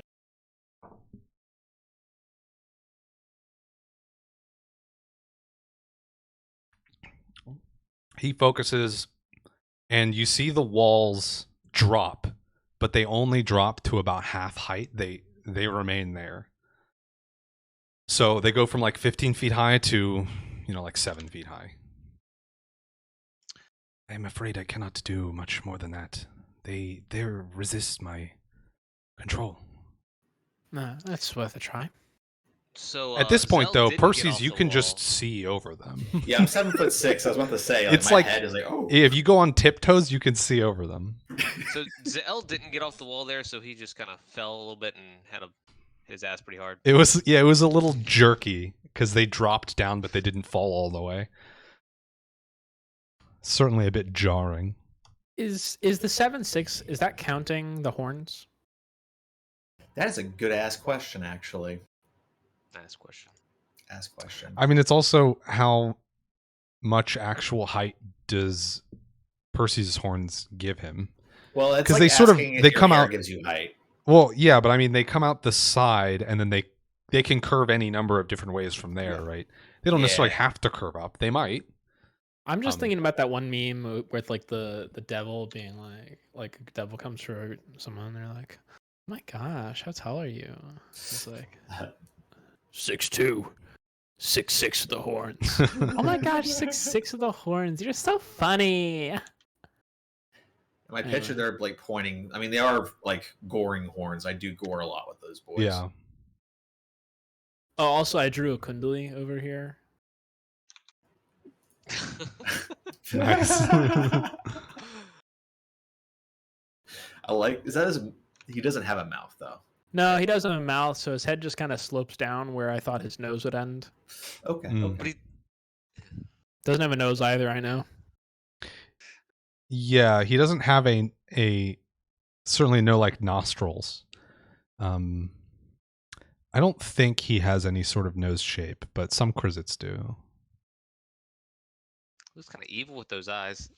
I've been picturing him as the crystal from Nuclear Throne, so without the mouth. What if he had... Oh, that's honestly not that far off. What if he had Squidward's Cute. nose?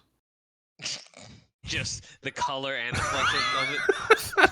You've just drawn like low poly Squidward then.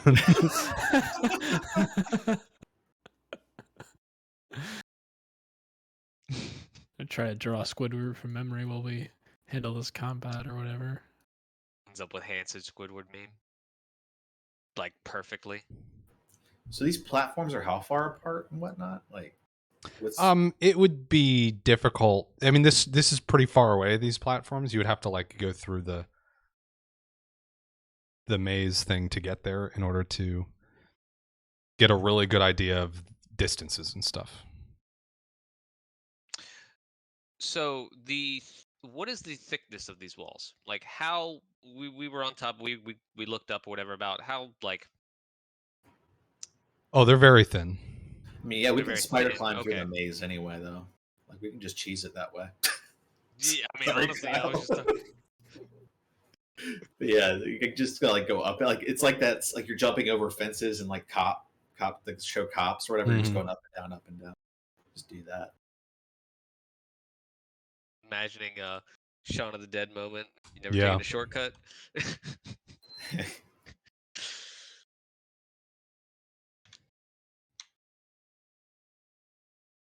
Nice. So you have two paths It's- ahead of you. You can, you certainly have enough time to just climb over one of them. But even without that,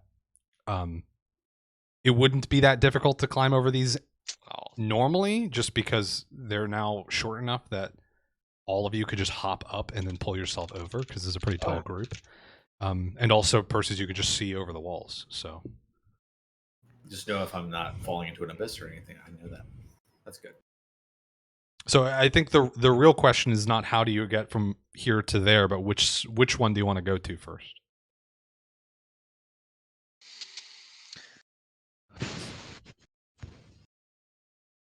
I mean, the platformer sounds like the less dangerous one. Might as well take care of that first. Or one more we question have, on the layout. Go ahead. or we have the remnants of spider climb and we have to fight something, which I think might be more useful. Okay. Was there a like in the overall top head view or cheat view, whatever?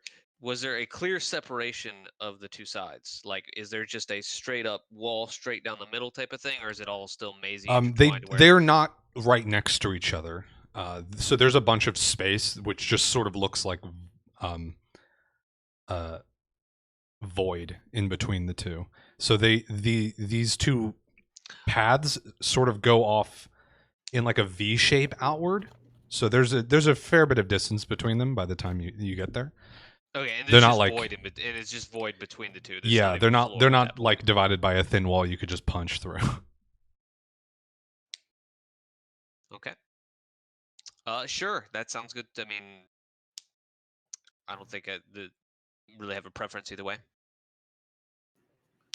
Yeah, I think seeing what the combat is might be more. We can use our utility that way Yeah. if we have to. I think it might be more the combat route. Poggers. All right. Dun, dun, dun, dun, dun, dun. So you head, not really even through the maze at this point. You head over the left sort of part of the maze, just climbing around the tops of the walls and stuff, making a pretty quick job of it. And you come upon a almost cavern-like arena. The walls sort of rise up here on the sides, but there's no roof. But you know.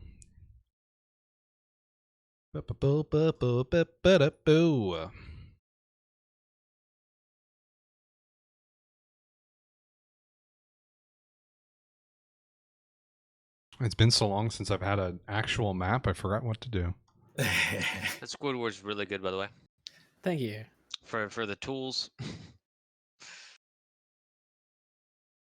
I didn't want to pull up a reference, so it was just purely off memory. It's like he's like a mushroom-shaped head, and then like a zucchini shape for the nose. You don't just see handsome Squidward when you close your eyes. Is that a gun? Oh, that's a different kind of mushroom shape though. That's like the other trick, by the way, of drawing a good Squidward is to really zoom in on the maps. This one might be awful, but Before we start combat, while you're getting ready, I'm gonna get some quick water if you don't mind. I'm thirsty as hell. Okay, give me 2 seconds to describe this before you go. Oh, of course. Because I'm gonna get up and take a leak once you do. Yeah. Cool. So you get to the end of this part of the maze thing, and you see ahead of you a large bluish gray creature with that blue stone glowing at the center of its chest. It is a like hulking creature with like uncomfortably Wait. textureless skin, like a featureless face, but armor plating running the length of its back. The ground here is just sort of rocky. It's almost natural looking rock, but it's a little bit weird. And there's these rocky walls that rise up around you.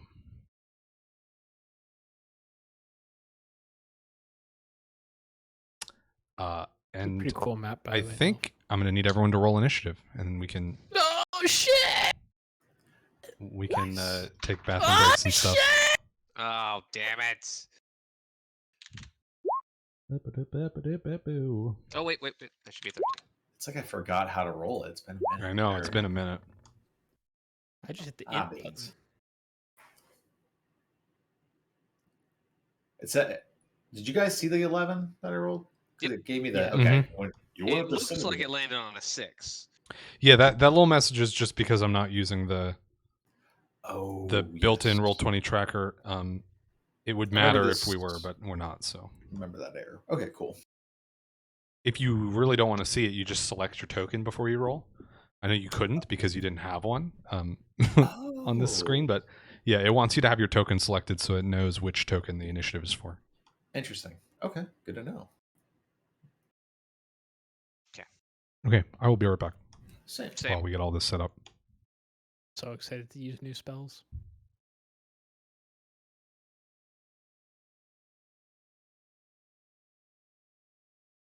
I guess I'm also gonna leave. So if you're in the chat, just post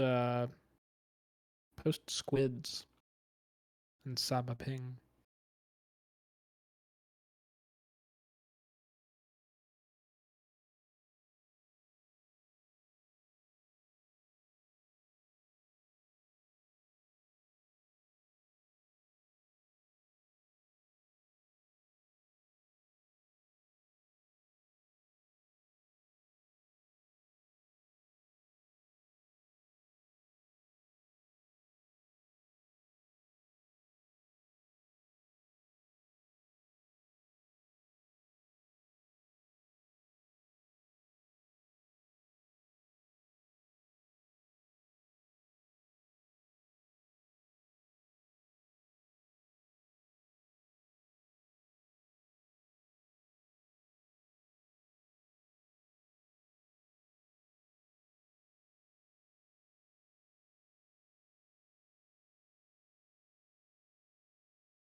Okay.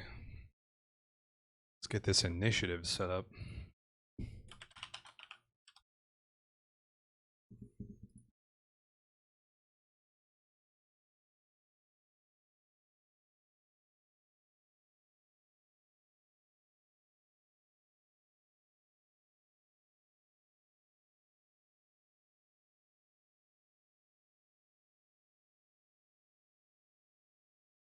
Okay, that is a +6 on the behemoth.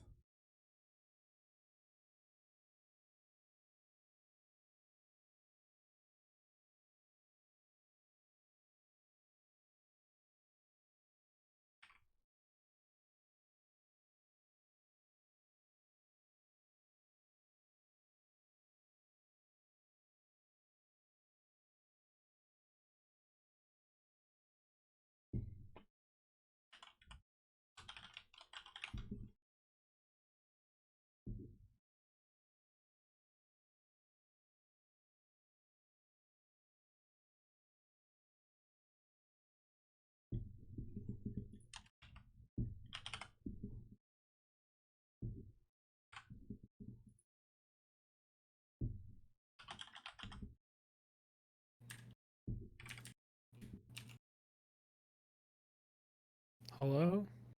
Hello.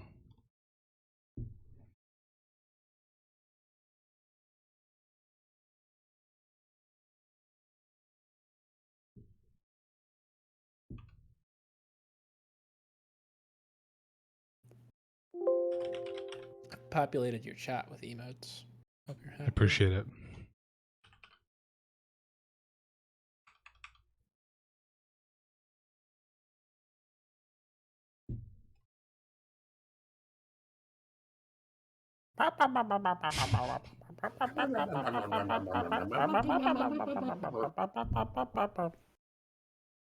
Love me an animated pop emote.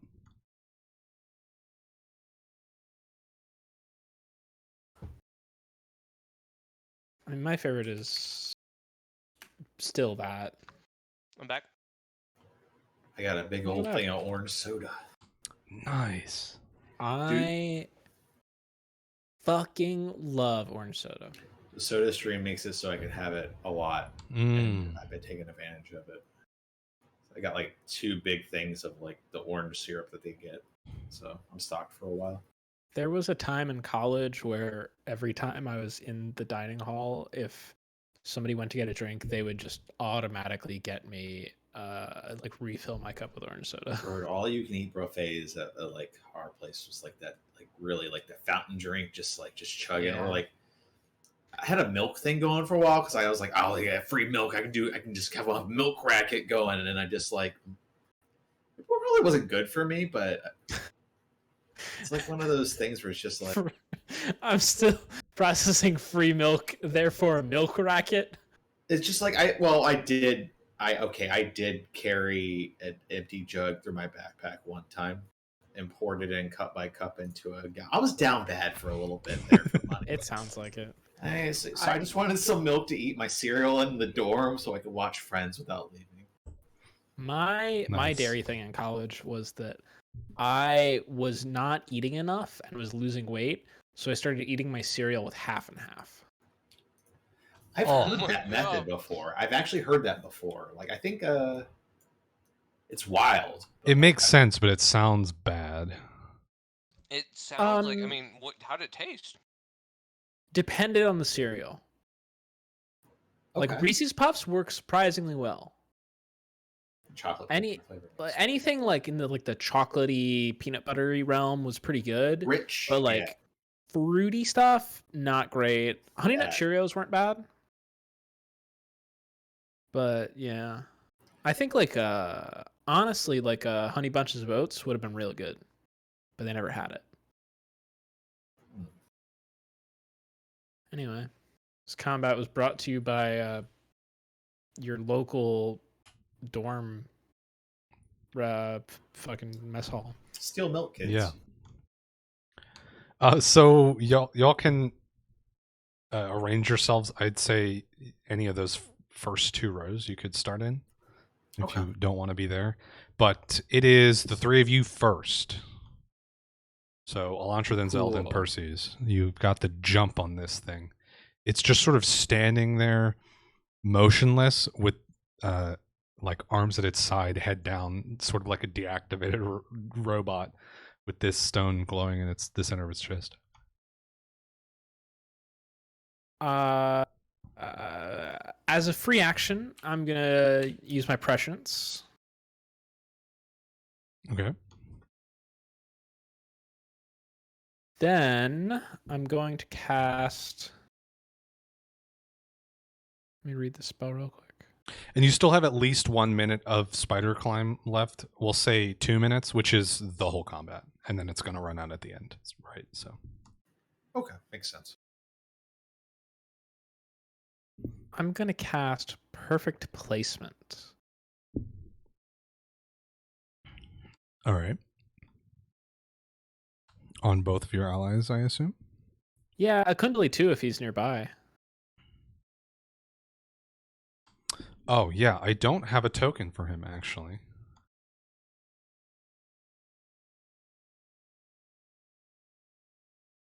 But he is weaponless, so I think he's gonna sit back. Cool. Anyways, so he'll be, just off screen to the bottom. I'm just cowering in a corner. Yeah. Oh, I also should. I need to move my token for a second, and I'll move it back. I promise. You've got a move action. I'm not that worried about it if you want to actually move. I might. Let me find a good color. Yeah, that's probably good. Boots. Boots. Yeah, I'll move up to there also. Okay. Actually, hang on. Let me.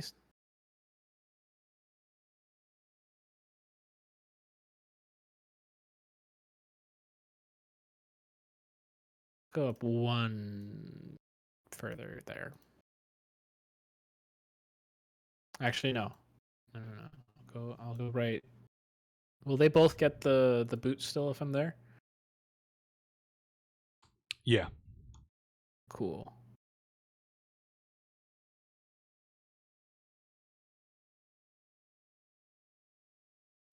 Okay. That is L next.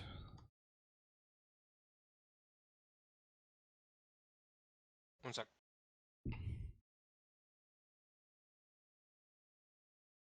Sorry, I was finishing a cucumber. Okay.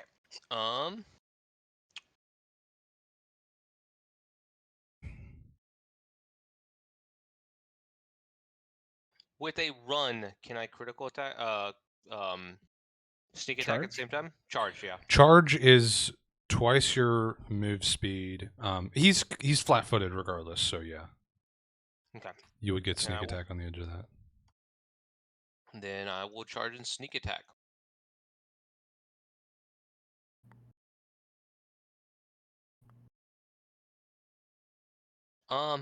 Actually, we'll go right there. All right, no, I gotta do this straight. You got to go in a straight line, yeah. So this is also I get study target on this because of the sneak attack, and that now adds +2 on attack and damage. And power attack? And I have power attack on, which Okay. will be included in the attack I'm about to do.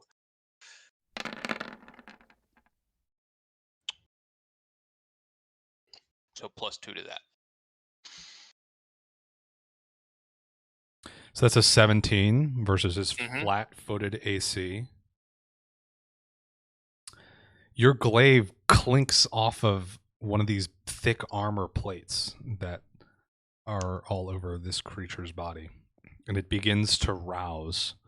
Its head lifts up, revealing no face, and it puts one hand over the stone in its chest and begins to take a step forward. Perseus, you're up. Okay. Let's see here.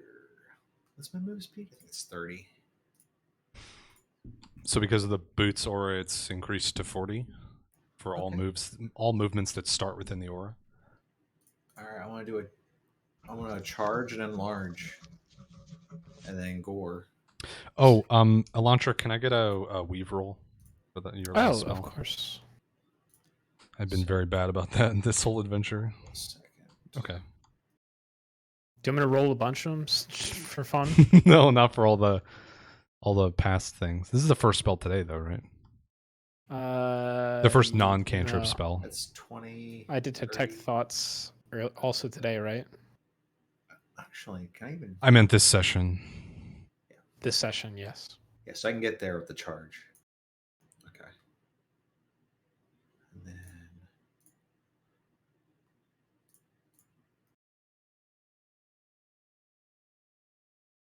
click the enlarge. Trying to find the enlarge buff thing.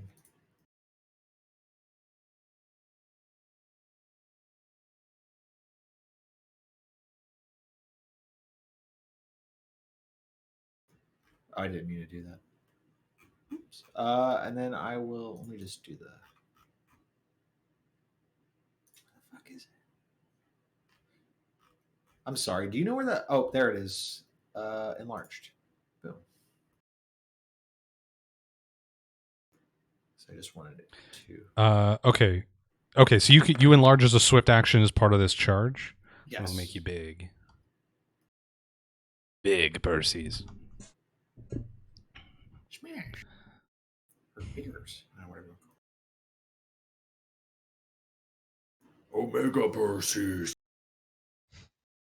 Did we give you an attack for enlarged gore? Did I think that far ahead? I put the buff on and did gore, so I didn't know if that the enlarged buff did that already. I'm not seeing any modifiers in that equation that look to be, because I'm assuming you'd get an extra plus for being larger. Right? No, it wouldn't show up as a separate modifier because the enlarged modifies his stats as well. But okay. because gore is a natural weapon, I think it would go up a damage die step from a D6 to a D8. So you would need a separate formula. You couldn't. Yeah. I mean, we don't. I mean, it's fine. If you don't want to take the time to do that, I'm Give me okay with that. 1 minute. If I don't find it quickly, we will just not worry about it. Okay. I think I have a bookmark that has this. I can find it.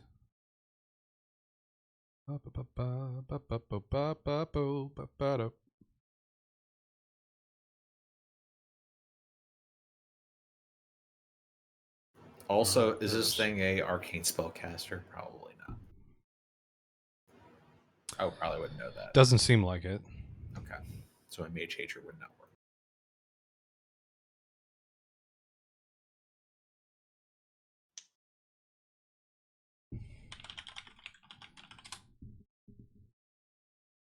Hello, Leonard.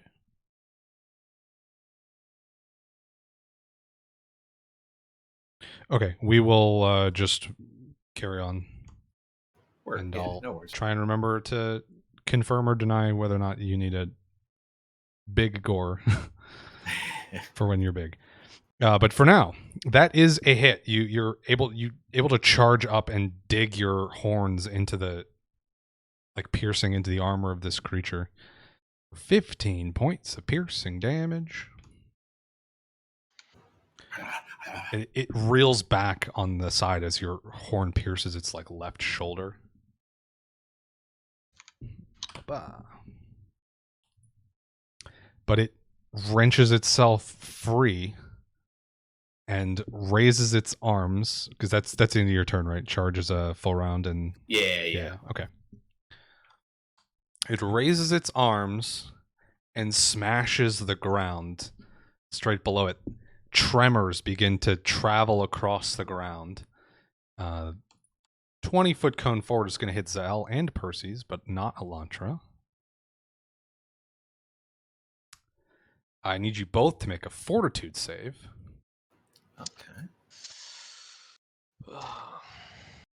Would a fortitude save just be a d20 plus my Mhm. modifier?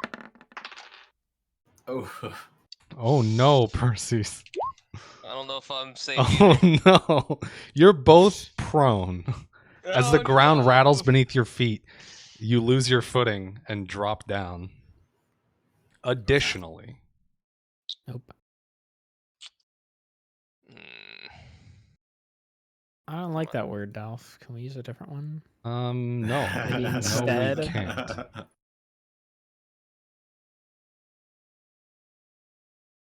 Man, I rolled a 2. Yeah, that's pretty tragic.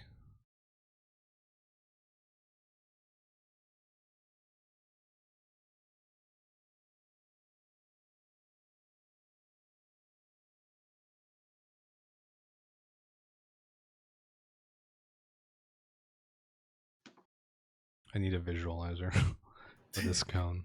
Wait, that's not the right shape cone. I like the outline of that, though. It was cool looking. I think that's what I want. Burp.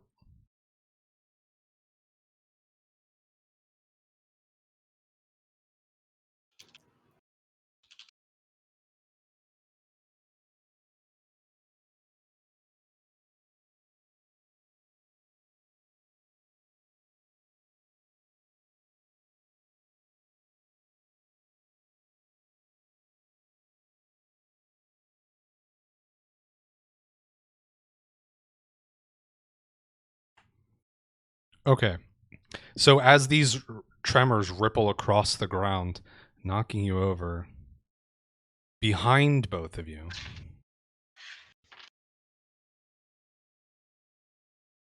Bup, bup, bup, bup, bup, bup. A rocky protrusion juts up out of the ground at where the tremor stops.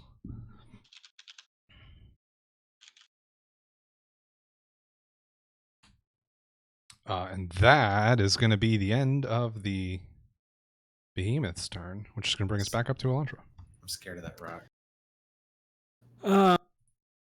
I'm gonna move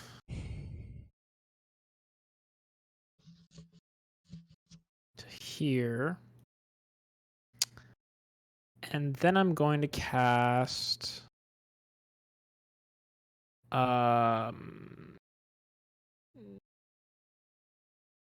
going to use prescience first. Okay. It's my second use of the day. That's a great one. Ooh.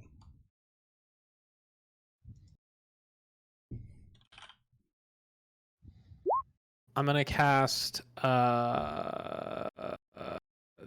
toppling spell magic missile. So there's the magic missile effect, and I don't have toppling spell pulled up. Oh boy.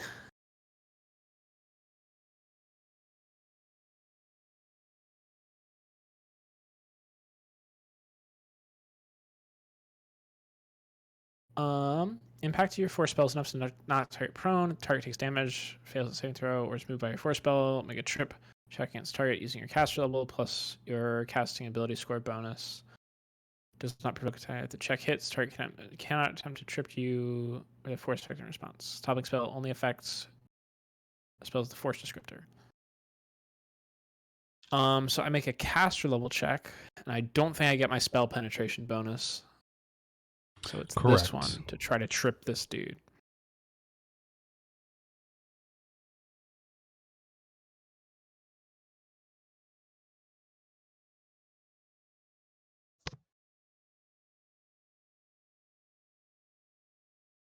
So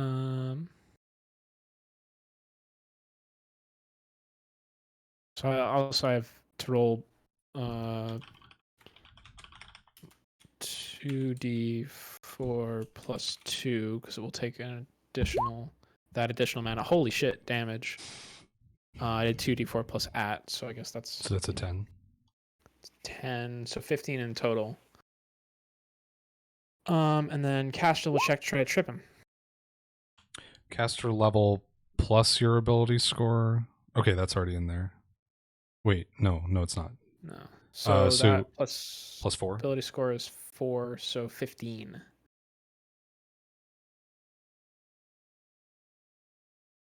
Okay, and it works as a normal trip, so it's against his combat maneuver defense.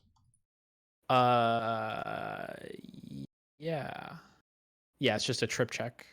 Okay, that is not enough to knock him over. All right. But that is 15 points of damage. That is. Which is pretty goog. I rolled 3 4s on the d4s. Yeah, and it can't miss. So, yeah, these little missiles arc out. Yes. I'm going to use... I don't know if it's too late to have said this, but could I use my prescience roll for that caster level check? And have it be a 17 plus 5 plus 4? Sure. Sweet. So that total is 26 now? Yes. Okay. So these bolts of energy arc out from you, zipping through the air. I think the two of them go around Percy's to the right, and one goes to the Zahel to the left. And the two on Percy's side go for the top, and the one on Zahel's side go for the bottom, and just... Excellent. And with a 26, it is just enough to topple this creature. Fuck. It falls down onto its ass. It's just sort of its legs completely come out underneath it. We're all just wiggling around on the ground right now. Yeah, there are now 3 prone people, or prone beings, I guess. People is sort of a generous word for this thing. And then I also rolled a 15 on the d20 for the weave check. And this is casted as a 2nd level spell with toppling, yes? Uh-huh. It's a total of 17. I think you're still good, I think. Brutal. I want fun things to happen. I know. I feel like okay. I mean, obviously don't know the full details of what's going on there, but I feel like more often than not, you've gotten away with nothing happening. Yeah. Yeah, we had 2 things come up the first adventure and nothing since. Which is unfortunate. And I think we'll refine the system after this adventure probably. I meant to do it after the last one, but just forgot. Yeah.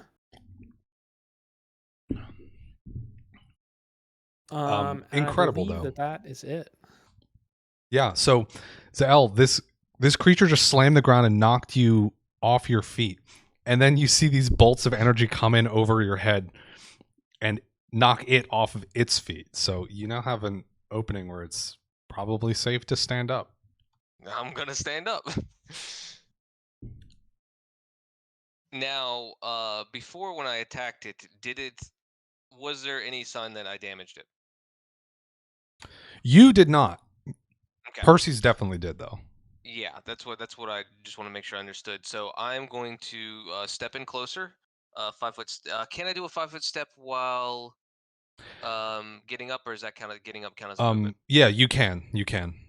Standing up is your move action, but you're not changing your space, so you can 5 foot step in the same turn. Okay, and then I'm going to move in closer, and I don't have this. I can sneak attack as long as he's flat-footed, right? Well, he's not flat-footed anymore. Sorry, denied his dex. He's prone. Not concentration checks, conditions. Fucking. I don't think you're denied your dexterity for prone. I think it's just a flat penalty, but I'm double checking. Okay.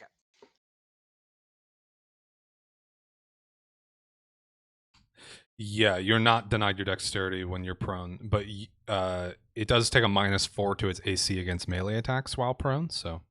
Okay. Well, look, I don't have armor spike sneak attack set up anyway, so we'll just hit him with my armor spikes then. Okay. And this creature is much bigger than me, right? There's just no use in grappling it or anything. Grappling would be difficult for sure. Yeah, okay. I mean, a 26 just barely knocked it down. In which case, armor spikes away. Oh, I don't understand the dice show up on my screen, but I see a 20 and it makes me sad. It's not the one I wanted.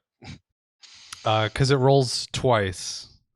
In case the yeah. first one is a crit, it rolls the confirmation roll anyways. It just doesn't show it to you in the calculation. There should be a +2 in there for, again, numbers. Right, because it's your studied target. You have didn't we give you a buff for that? So there's only one creature in this combat. You can just turn it on if it is there. We did not, as far as darn. I can tell. Well, I meant to. Anyways, I can that add one, will hit it. Yeah, it shouldn't be hard. It's just +2 to attack is all you need to write.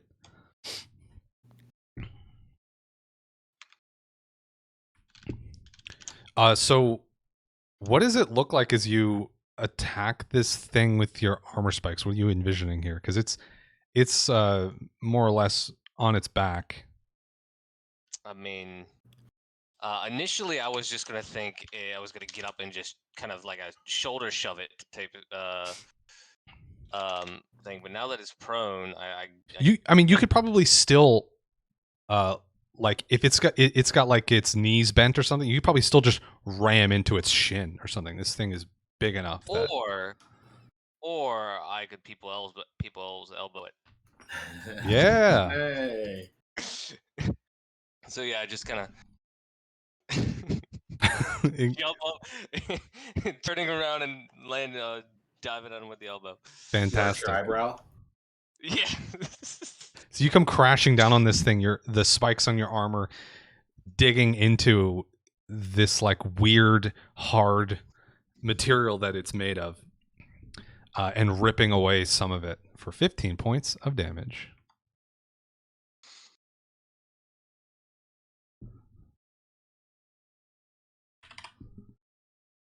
Whew. All right. Percy's, you are also prone and seeing the same situation that Zell did where your enemy is prone. Or goes prone right after you, so. All right, I'm going to unenlarge. The swift action. I'm assuming I could. Yeah, it's okay. And then I'm going to get up. That's a full standard action, right? It's a move action to stand up. It's a move action to stand up. Okay, cool. And then I'm going to cast Bark Skin on myself if I have it. Let me double check, make sure I prepped that spell. And just I unenlarged you into this space, but you could have unenlarged into any of the 4 spaces you occupied. So, that's up to you. I didn't know if that was like metagaming. No. Yeah, if you wanted to be further away, that's totally fine. Yep. Okay, cool. Right there, then. That's cool. And then, yeah, let me check that real quick, please. Yes, I do have it. So I'm going to cast Bark Skin. That's +2 AC. All right.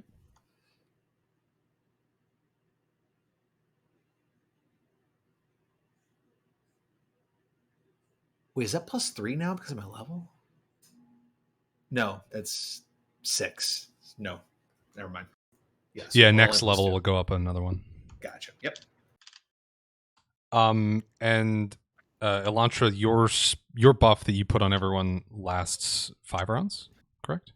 5 rounds. Okay. So this was the second. All right. The behemoth is going to stand up, which will It wouldn't provoke from me, but yeah. Well, you're too far away. You don't threaten with anything. Yeah. But Zell, do you threaten with your armor spikes? It's treated as it's so armor spikes is described as basically spikes anywhere on the armor, so it can be like on gloves and stuff like that. Gauntlets, so. Okay, so yeah, then you can make an attack of opportunity with your armor spikes specifically, as this thing stands up. Just kind of gauntlets, but I guess I have to have like a spike out my elbow now. So we'll do that. Yeah. But no, this isn't like spikes on the main piece of Right, armor, right, like right. chest or shoulders or anything. I guess no, it's on the shoulders too. It's basically just located on the arms. Okay. At least for I like this to think it's variation. like left shoulder, and then there's like barbs down the forearm. So like if you punch forward, they like only kind of catch, and then on the way out, On they the like, way back. rip. On the way back, yeah. Yeah. So yeah, then I will take the attack of opportunity. And here we go again. Nice. Yeah, you rip at it as it stands up, and it lets out this huge booming cry that shakes the walls of this constructed cavern place that you're in. Little like pebbles drop from where a roof would be, but there isn't one there.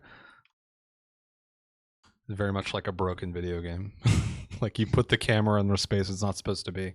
And you can see that there is no skybox.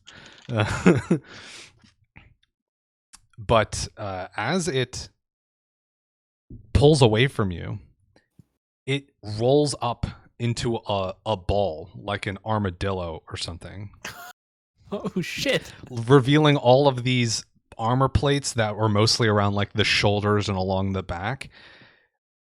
Now are completely covering this ball. And it starts to roll. Oh man, Oh fuck. Sanic. That's so rad.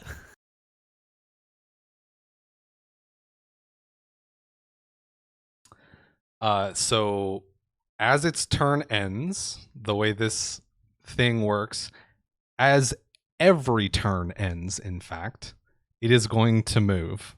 And as it moves through spaces, it tramples. Oh. No way.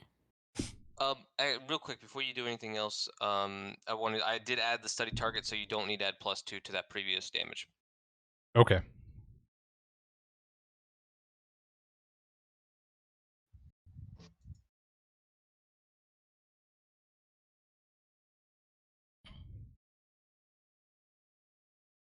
Okay, so it is going to move.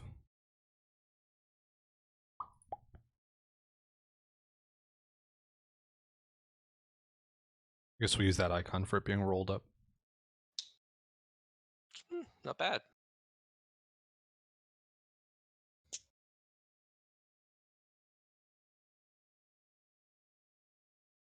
So it's going to roll right through you, Zal. Which means it essentially gets to do a free overrun combat maneuver. Which Overrun. means Which means essentially it means it gets to go through your square as long as it's bigger than you, or at least not smaller than you. And it gets to just do damage to you. You do have some options in this. would acrobatics be one of them? No, continue. You can either make an attack of opportunity, but you're at a penalty when doing so, or you can attempt a reflex save to avoid some of the damage, and you'll take half damage. Okay, so reflex You save. also have a additional +1 to reflex saves from the spell I cast on you. True. Okay. Reflex save to mitigate damage, or attack of opportunity at A -4. -4. And I will say, in this rolled up state, less of the non-armored surface is available. Yeah, I would imagine its AC or its defense has increased with this shift. So yeah, reflex save would definitely. I'll go with that. So let's. I'm gonna roll it. This is just D12. Yeah, so this is a save. So single dice. I'll just roll it. Mhm. Okay, that's gonna be a 19 plus the 1, so it's 27. 27. Okay.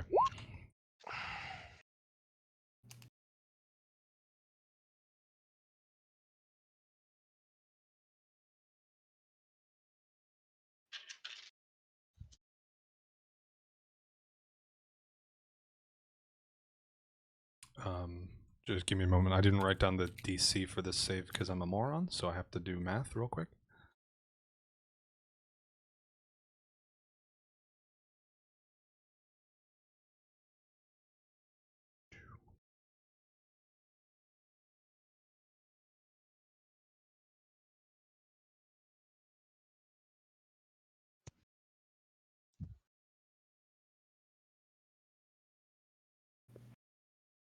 Okay. With a 27, you save, which means you take 14 halved. You take 7 points of damage. Wow, really glad I went for the reflex save. That's a lot of damage. Well, we're getting up there in health too. Speak for yourself.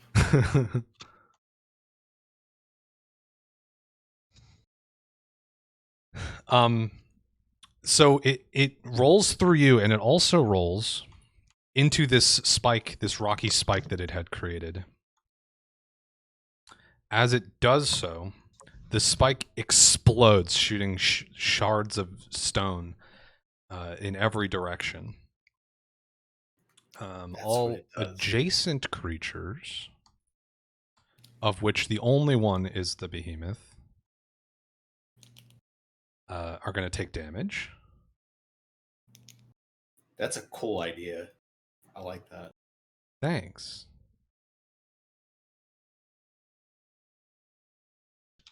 Wow. Wow. Wow. Stone grenades.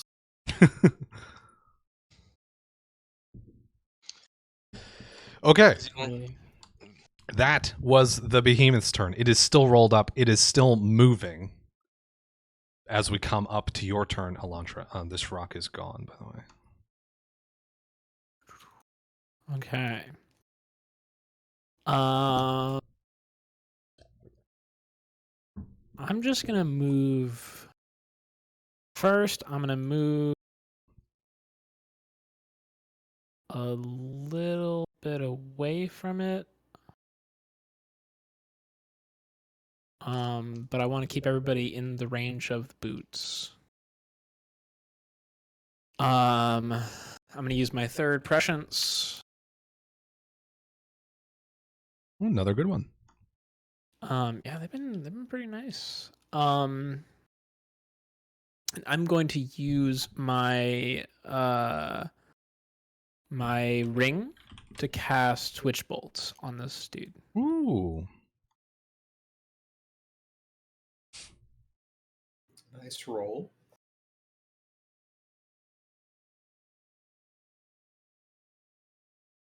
So we need a range. Oh, that's already in here, I guess. That 21 is your range touch attack.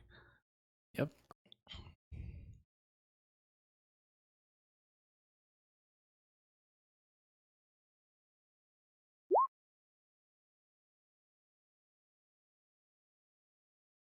That is going to connect.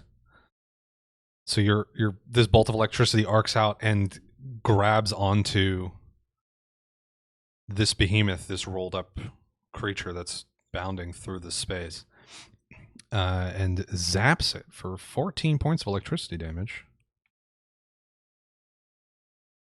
And stays connected as it is that your whole turn?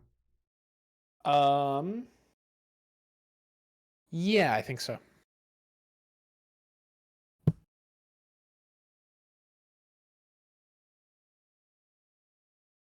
All right, so it continues rolling and it starts turning towards you.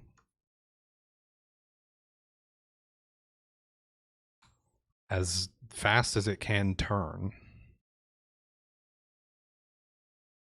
And that brings us to Zal.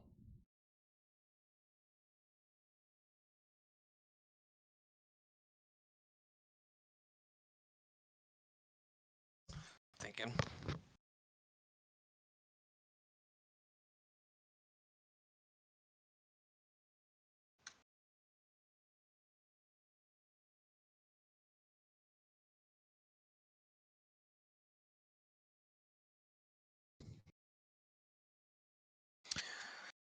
You said it's turning to Elantra? It's kind of following Yeah. Like an arc, okay. this arc right now. And it's moving. Oh gosh, Oh, where'd Elantra shit. go? You just delete yourself. Yeah. Is that what happens when you roll a certain thing? Well, if you press the delete button while you have your token highlighted, it deletes your token. Wild. You have to re-put on the boots. Yeah.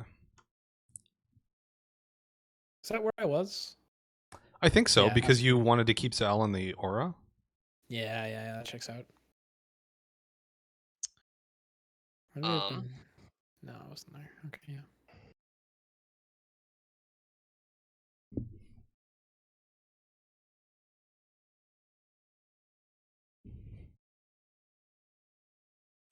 So let's see.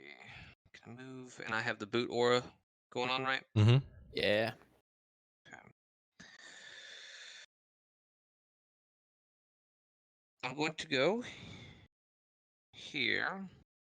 And to pull anything out of my pack, ooh, It's a move action. it's a move action.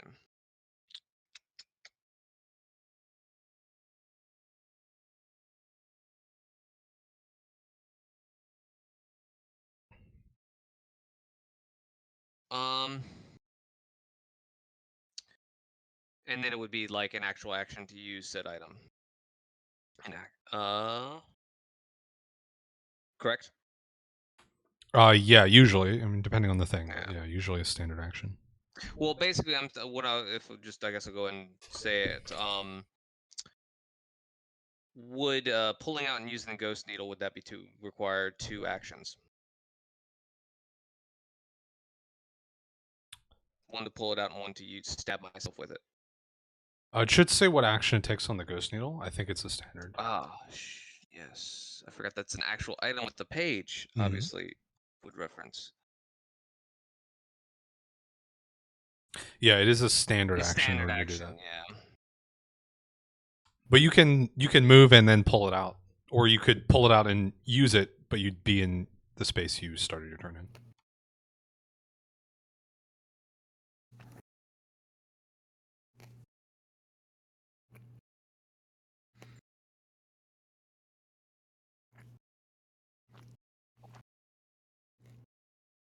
For reference, chat. What the ghost needle does. Okay, actually, in that case, It's pretty so right neat. here, I will move here, coming up Let's get behind back to the action though. and try to just again. I guess this is kind of just a shoulder charge into its like side from an angle as it's rotating Okay. around.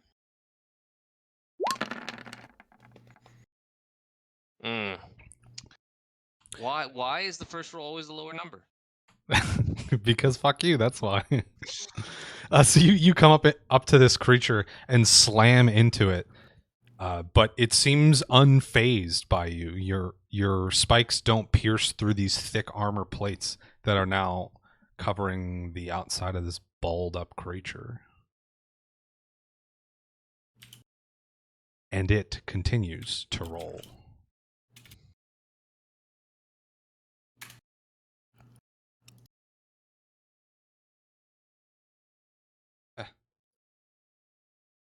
It gets so tantalizingly close to Elantra, but it is now Percy's turn. Okay. I am going to move to this wall.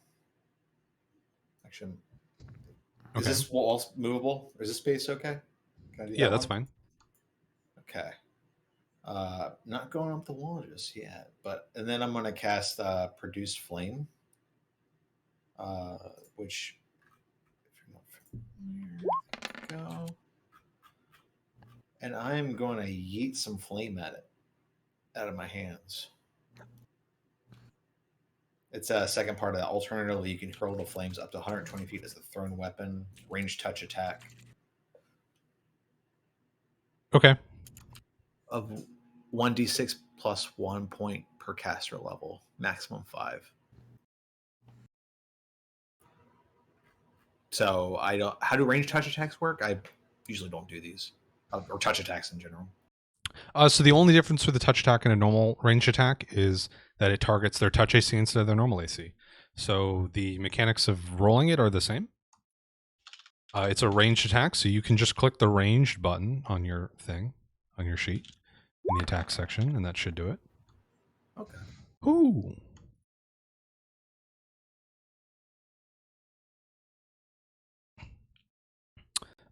Yeah, this fire leaps out of your hand and finds its way underneath some of these armor platings. They glow red hot as this thing takes 8 points of fire damage. Oh, it's 8 points. It already did a damage roll up for you on the top. Oh, okay, cool. So you can see that little guy. Yeah, I'm surprised it didn't do the attack roll as well, but I guess. Yeah, that's what threw me off. Yeah, I guess because you can get multiple attacks out of this, and you might not attack with it on the first turn. It makes a little less sense to do that, but. Yeah. This probably is going to happen in this campaign, but I can cast in wild shape. Just remember what a goose might be with reduced flame. That might have some time to That's think about. fantastic. But yes, I think that's my turn. Great. Well, it's going to keep rolling. Oops. Elantra, you're presented with the same option that Zell was. Attack of opportunity. I'm gonna make a reflex save. Okay. You sure? I'm gonna take the 15 that I rolled, so that's an 18. Oh, okay. You're very worried about this then. I don't have a lot of HP. The launch run exploded into red chunks all over. Unfortunately, a 17 is not going to cut the mustard, and you're going to take 17 points of Does an 18 cut the bludgeoning. mustard? Or no, an 18 does not do it either. Oh, that's awful. You said 17? Mm-hmm. Wow, watch how far my red bar shrinks. That much. Yeah.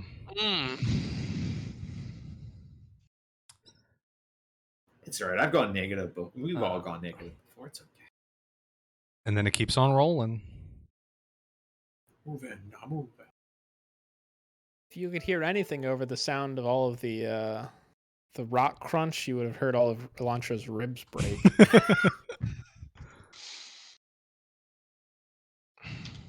That makes it the behemoth's turn. And guess what? It's the only thing it can do on its turn. Keep on rolling, baby. Rolling, rolling, rolling, rolling. Yeah. It starts like changing direction to turn towards Percy's and slams into this wall. And as it does so, it sort of bounces off and comes unrolled.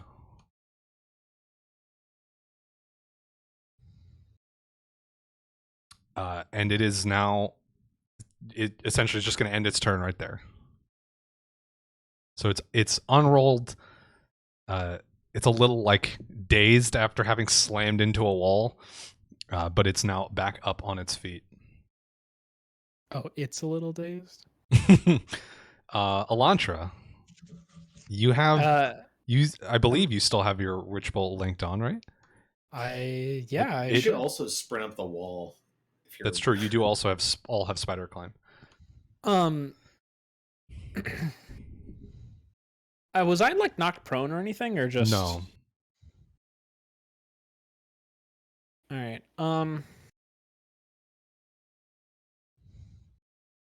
does Witch Bolt work again? Do I have to do anything? I just roll new damage. You just do damage now. Standard action, yeah. So this will be 4th round of prescience. So I have 3 plus intelligence mod, so I have 7 total. Damn. Was it 1d12 still? 2d12. Oh, the damage for Witch Bolt? Yeah, it's 2d12. Yeah. So we're gonna do 2d12. Nice. Wow. And it gets a fortitude save for half. Yes. DC Which it fails. is 15. Nice. Oh, ignore that. I Sorry. will. Desk pop. And what's the range on Wishbone? 25 feet plus 5 foot. You guys, they're 35 feet. I'm gonna back. Yeah, I'm just gonna back. I'm gonna back this way just a little bit, just to kind of put me and Zahel on separate rolling directions. Okay. You have to stay within close range. I would stay within 35 feet. Okay. Yeah, that's what I was just checking. Where can I go? Well, fantastic. So as this electricity shoots along the little link that connects you with this behemoth, it shocks and courses all along the armor spikes, or the armor plating around its back, and it is fucked up. The behemoth reaches its hand back over to cover the stone that's set in its chest. It's like hunched over now, and it is Zael's turn. I am going to. This should be 30. Move up behind him, and then do a sneak attack with the spikes, which I have now added. You are not going to be able to get a sneak attack because this creature is immune to flanking. Oh, then cannot I be just flanked. did that for nothing, and, well, poo, I will just punch him. with my spikes then.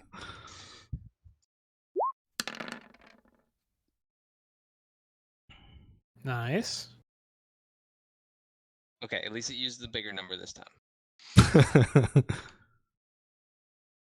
So as you come up to slam into this thing again, what does it look like as you dismantle the behemoth? Well, in this case, I even though he's immune to flanking, or it's immune to flanking, I come up behind him. I take basically just from behind, stab him at both the with the spikes and the gauntlets in both of his sides from behind, and then just withdraw him. Kind of like, I guess, Wolverine. Yeah, and idea. as you rake these spikes across the behemoth's body, it just like drops to its knees. The armor plates fall off of its back. The little stone just sort of pops out of its chest and lands on the ground harmlessly, and then it just sort of like begins to disintegrate. Not the stone, the behemoth begins to disintegrate in place and disappear, leaving only the stone behind. And we are out of initiative. Okay. Is everyone okay?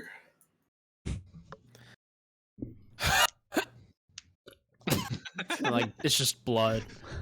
Do you need a potion? I've got a few. Let me know if you need some. Sure. I have 11. Jesus. What's the I cure light chugged 10 wounds? last campaign. Is it Cure light 1d8 wounds plus 1? Yeah, 1d8 plus 1. I just imagine Percy's with like a bandolier of potions.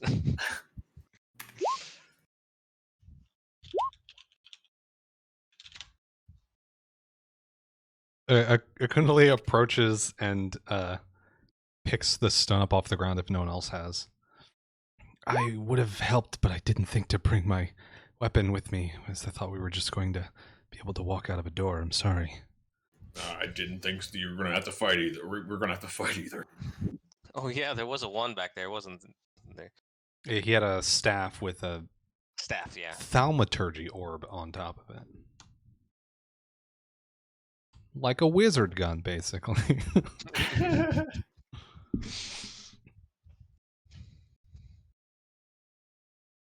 All right, I guess we're on to the next one, right? I guess we can look around the room, but I don't think there's much in this room, right? It's pretty Well, also, we're in a dreamscape. Is anything here really real? Yeah, Real? that's true. Why? Well, yeah. Okay. Yeah, I Is mean, the orb that was in its chest magical? What was the question? I'm gonna say no. It is not glowing magic. Cool. And I mean, I'll also say the portal wasn't really glowing magic either, nor were the pedestals. They're just sort of there.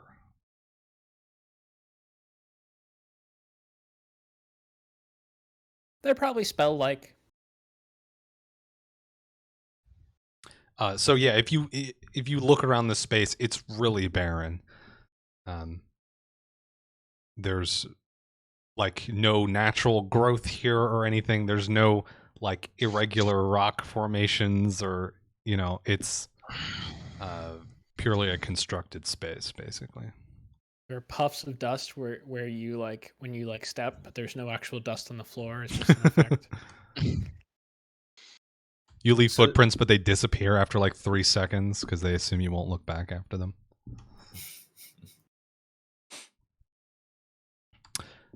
So yeah, you going back into the maze area? I think your spider climb is running out about now, unfortunately.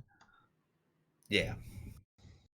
The AC buff runs out about now too, and the reflex save buff. Mm-hmm. And my bar scan buff. Yeah. Yeah, you're all back to normal. Still have wild shape though, so if you need I guess I can go upsies on the walls too if people need upsies. Yeah, the walls are just a little over 70 I- feet high. So I've also got this.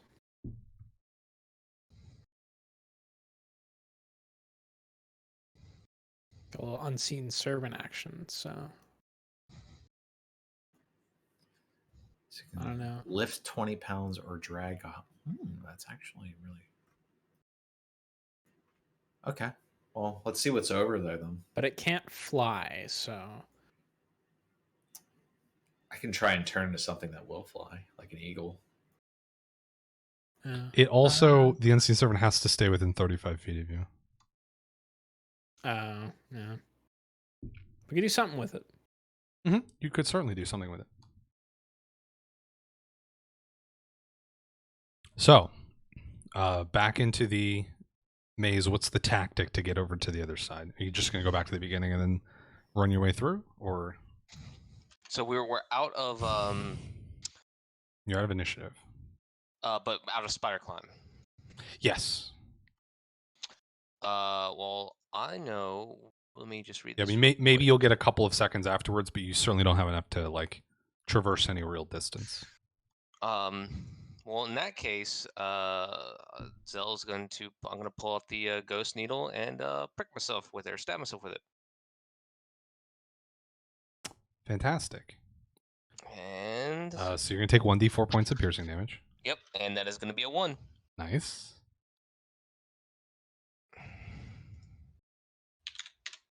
I just that know should- I would have rolled a 4 on that. Yeah.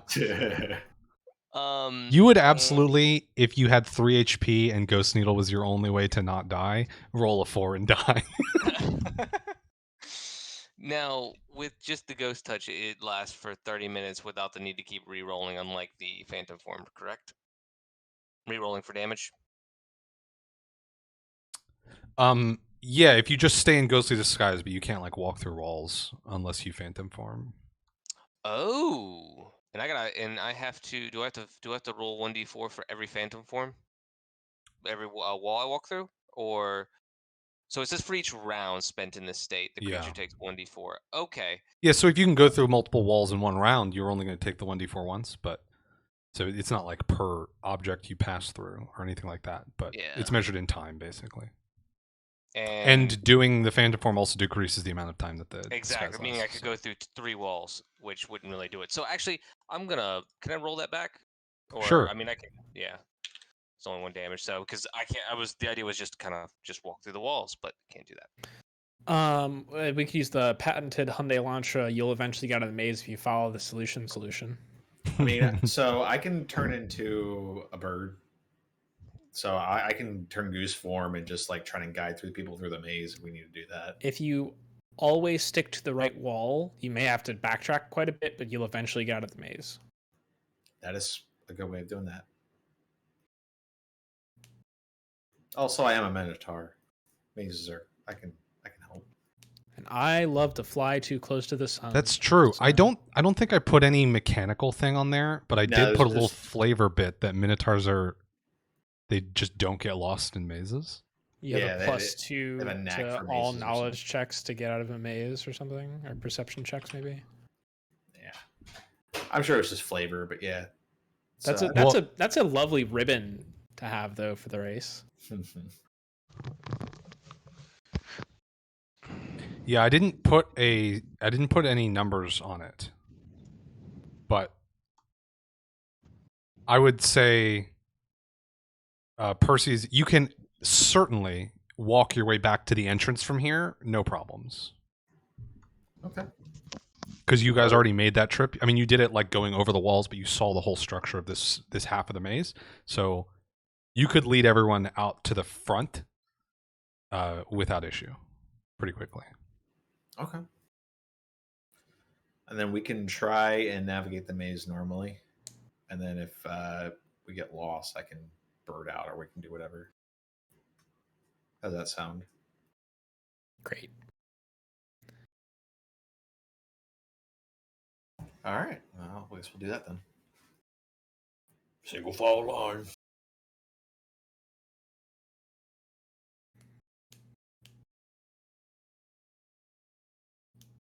So you make your way back to the front of the maze. You see the portal that you had left. It's still encased in this bubble, and there's still those two pedestals there. And then just to your left, as you exit, is the entrance to the other half of the maze, where you saw the other stone zip away.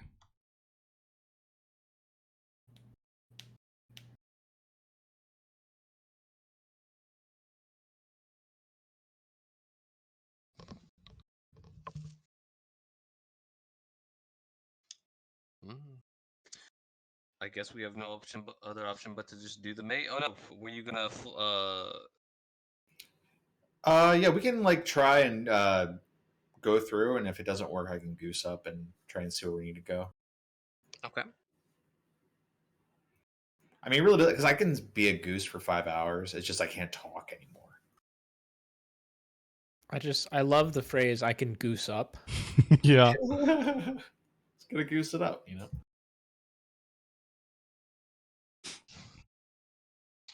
Man, Bird up. how big are the orbs? Each of these little stones. I mean, it fits pretty comfortably in your hand. They're not very large.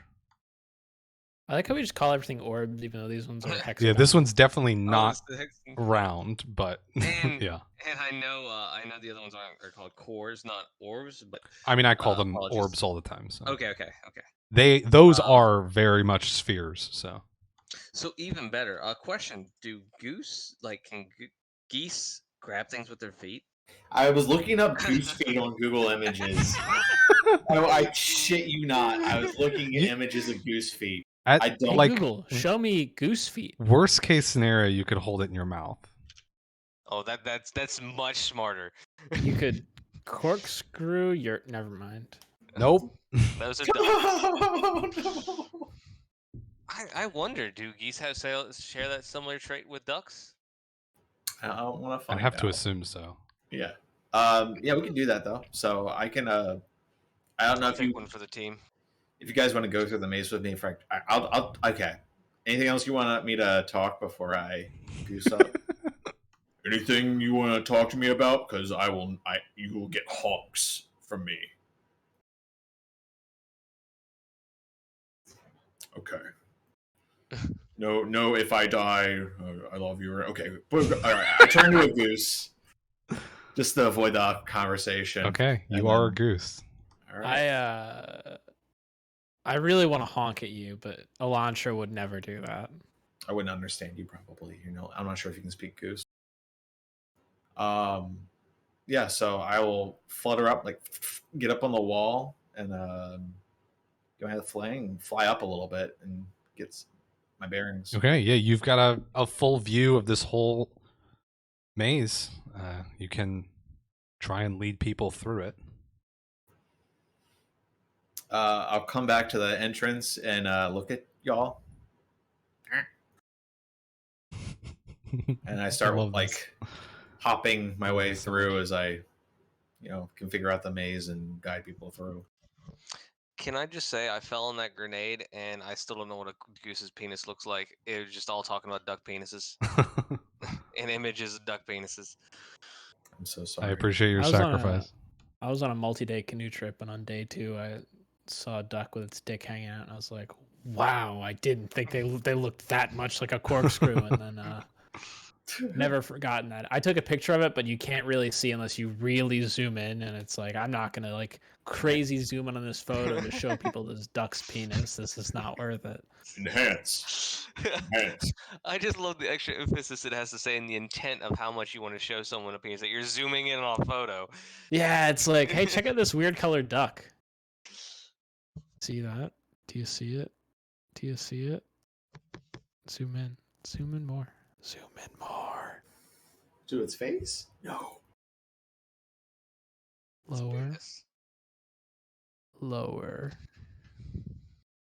Anyway, we get through the maze. I'm sure it's very easy. Yeah, you're able to essentially just follow the goose as it That leads goose has you a name. through. Yeah, Percy's the goose. Goosies. Because if at any point you like forget what the right way forward is or get Back lost, at you 'em. can always just fly back up and look again. So Yeah. I'll honk at him. Tell him you're doing it wrong. But yeah, cool. And then I could fly over there, right? Is it just platforms leading to a stone? Like, is there like a crevasse? Is it like if you miss a jump, what happens? give me a moment. We'll get Okay. there. Sorry. I'm getting your goose token ready. Didn't know if you were waiting on me to say something.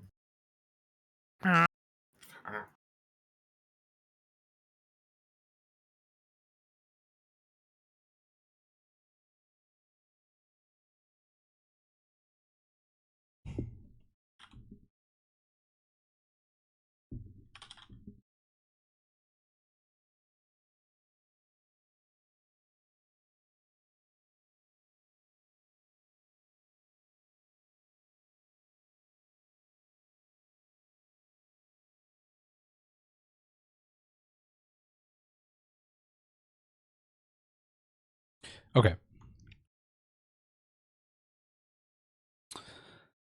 So you get out to the end of this part of the maze and you see before you a wide expanse of the ground expands out into like strange mesh platforms hovering over this deep endless void with a stone platform on the other side.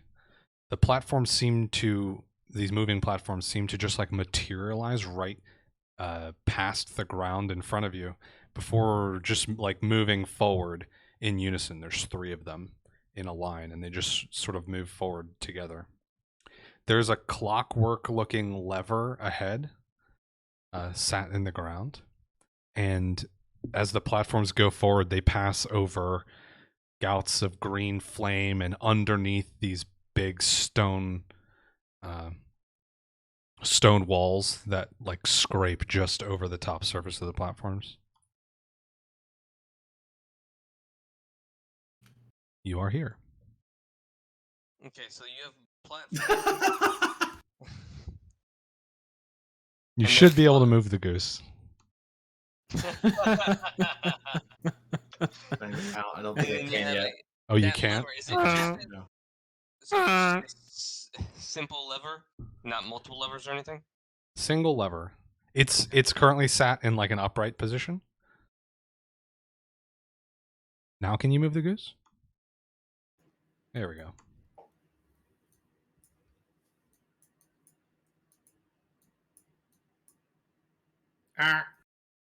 So y'all come up from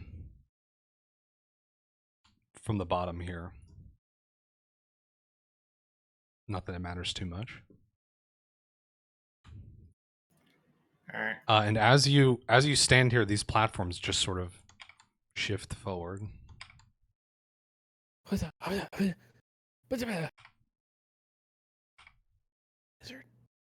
Wait, I'm the wizard. Fuck. What is this? It's a visual representation of very strong wind. Oh, damn it. And as the platforms get to the end, they like dematerialize, sort of. They like pass into the stone on the other side. And they reappear on this side, and they begin the cycle again.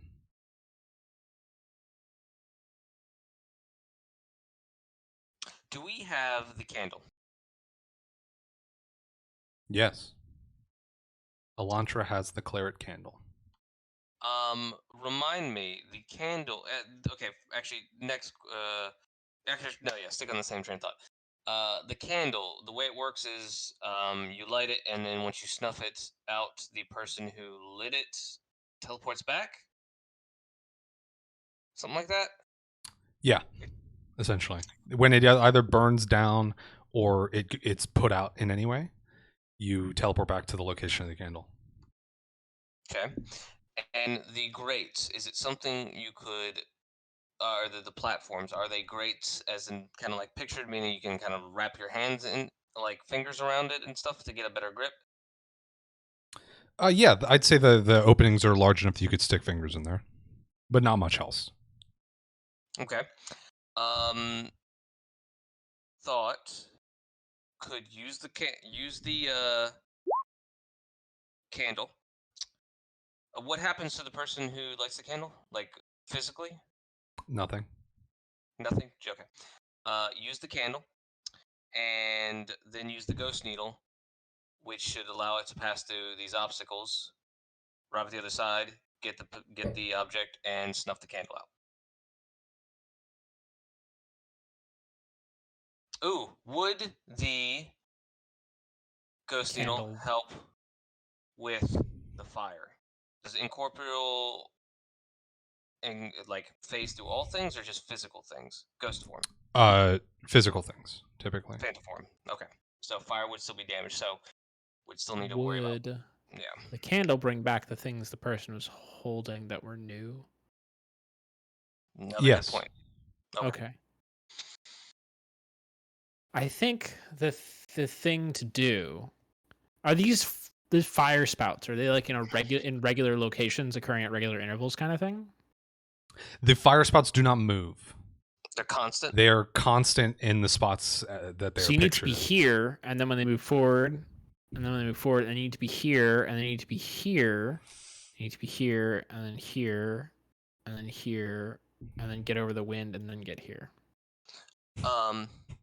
Did that make any sense? Yes. The one thing we could skip with that is with the ghost needle, we could just go through 2 walls. And so as these people try and figure out, since I'm a goose and I really can't communicate anyway, I am going to and try and like I get some good height, Okay. and then try and fly over this. Like, Okay. You just start flying over all of this. The fire does extend up a bit, but I mean, you're a goose. You could just go higher. So the walls each are. Let me get the exact size. They are 10 feet, and the fire raises probably like 8 feet up from where the platforms are. So you can just fly at like 11 feet and get over all this stuff. okay. But you get up to the windy area, and it does seem to extend at least upward infinitely.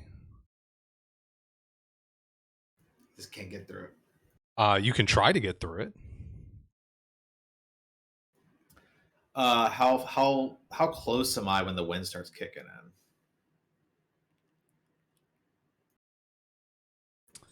I mean, probably like here. Because I was thinking about I could fly as high, like reasonably high, and just try and dive into it with it, like kind of dart myself as a dart goose, trying to dart through the wind.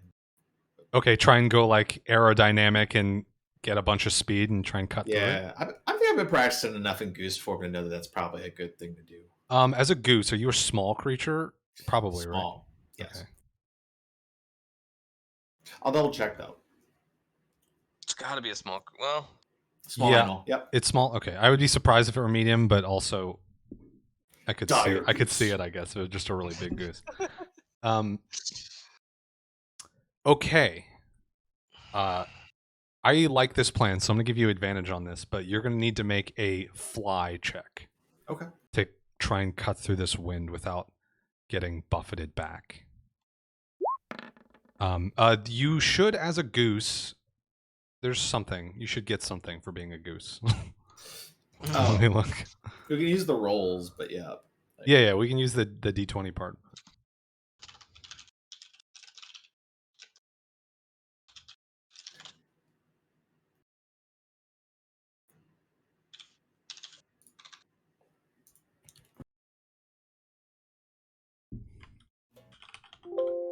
Also, as a goose, are there's you actually mechanically just a duck? a trumpeter swan? Okay. I can give you the. You want me to give you the link for it? Yes. linked on. Yes.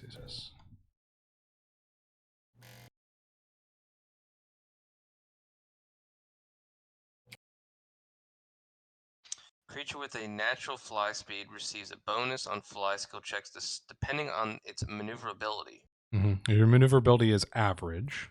And its skills are plus That's 4. Yeah, you get a +4 to fly. So it's +3 versus +4. So it's a 1 difference if you take the swan stats. Well, I don't think the fly. Well, yeah, that's the fly skill, but there is no bonus on fly checks. Because maneuverability average is +0. Looking at the fly. I don't fly much, so if I'm like not doing that mechanic right, please let me know. No, all right. So we'll take the +4 from being a goose, which makes this a 19. Yes, sir.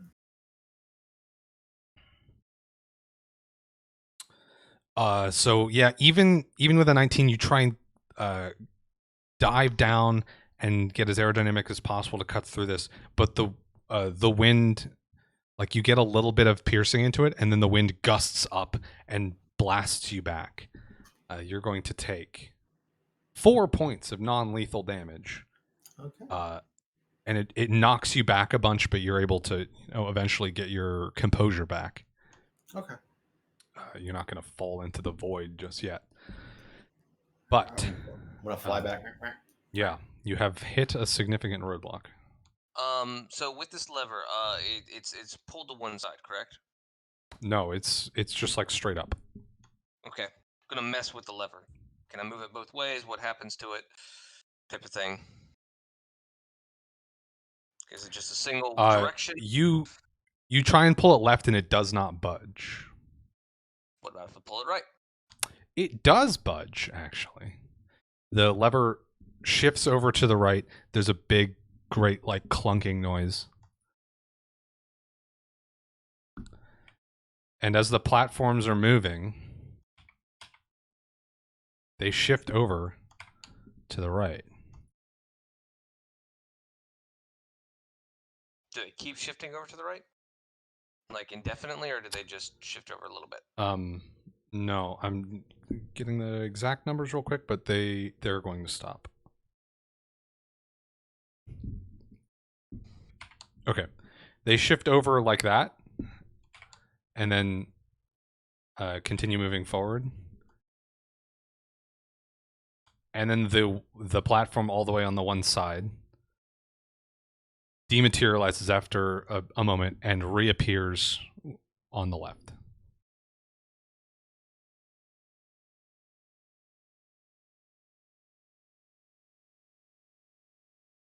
And then they continue forward.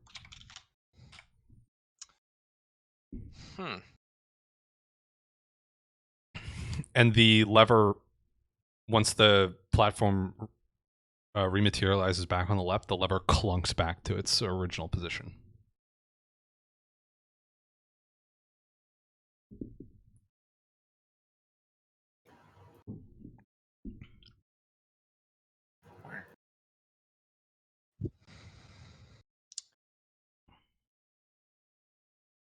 I'm trying to remember how much health you get, how you And determine this the is health. just a pit, right? It seems to just be an endless void. I am going to go to the edge and drop. I'll just drop a coin. Okay. I can send Dan down there. Sure. Does Dan fall? I can move him vertically. So are you not dropping the coin? Well, we'll see what happens with Dan first.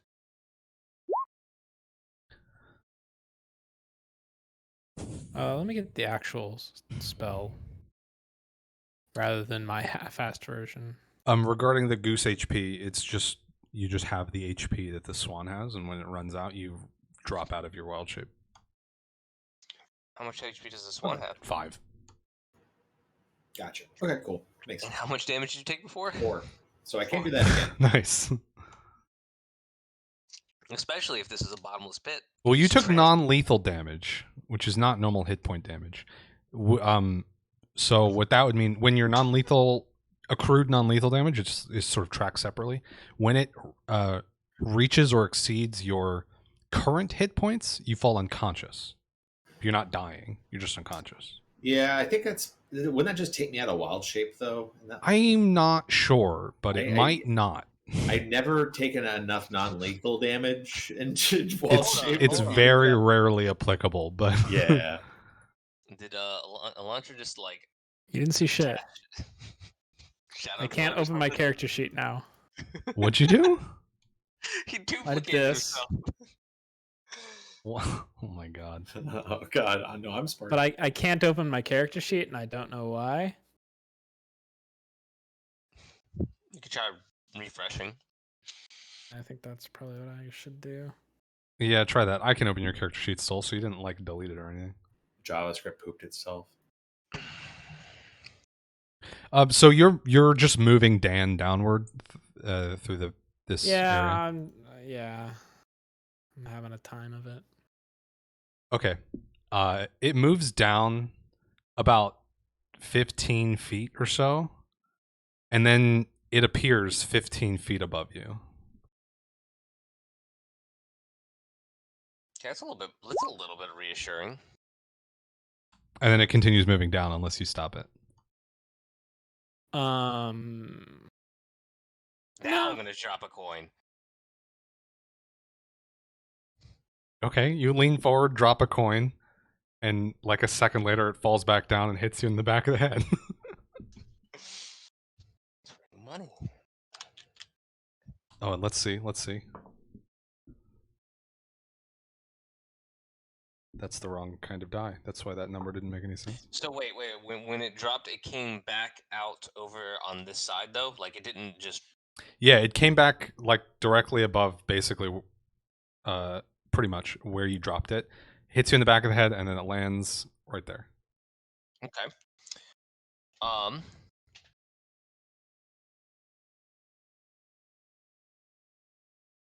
Honestly, if we don't want to deal with the levers, I think we can. So this between the platforms is 15 feet jump.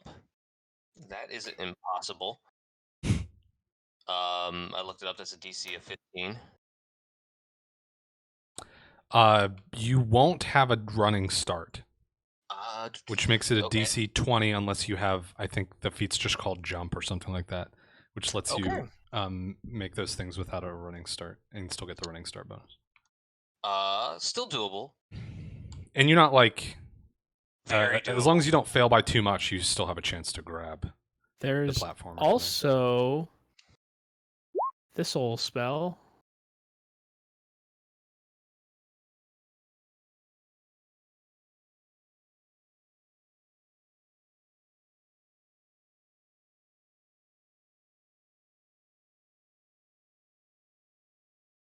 It affects the creature's jumping distance Okay. as normal for increased speed. There we go. But you would only get it for 5 rounds. I mean, y'all can take a look if you just want to see, sit and watch the pattern of these platforms. You can get a better idea of how long it takes them, how fast they move and stuff. so are they still shifting, or are they still going? Did the lever snap back? The lever snapped back, and they're now just moving forward in the same 3 Okay. columns that they were before. So I pull a lever. I just, it's a very goose thing. Okay. you're playing Goose Game. As the platforms are moving, you pull the lever, and they shunt over to the side. Now, does the one on the right? And then the instantly one on the right over? dematerializes and reappears back on the left. Okay, so it's straight up dematerial. Okay. Yeah, it doesn't physically move back to the left. It disappears and reappears. So, slight alteration to the plan before, or to the plan suggested before. Candle, hop on platform. Here. Jump over. Don't use the lever. Jump over, and then ghost needle through the 2 walls.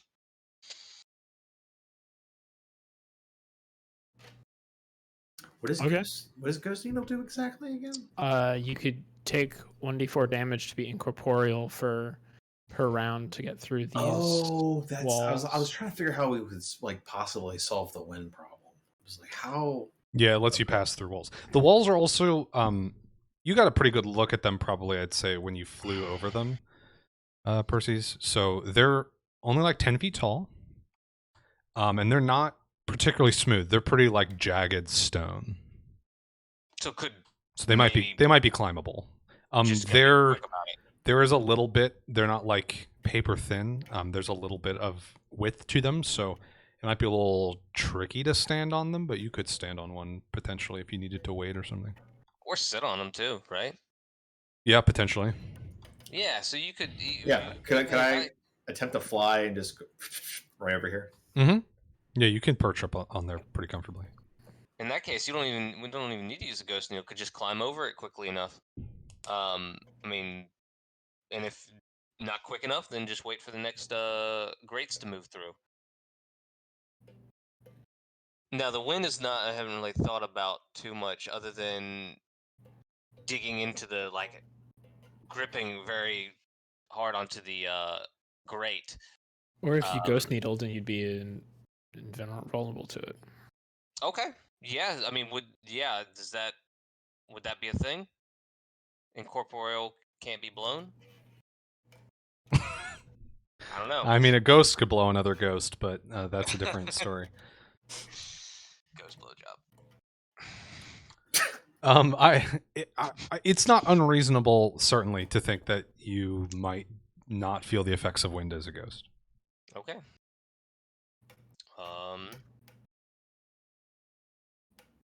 Do we want to try that?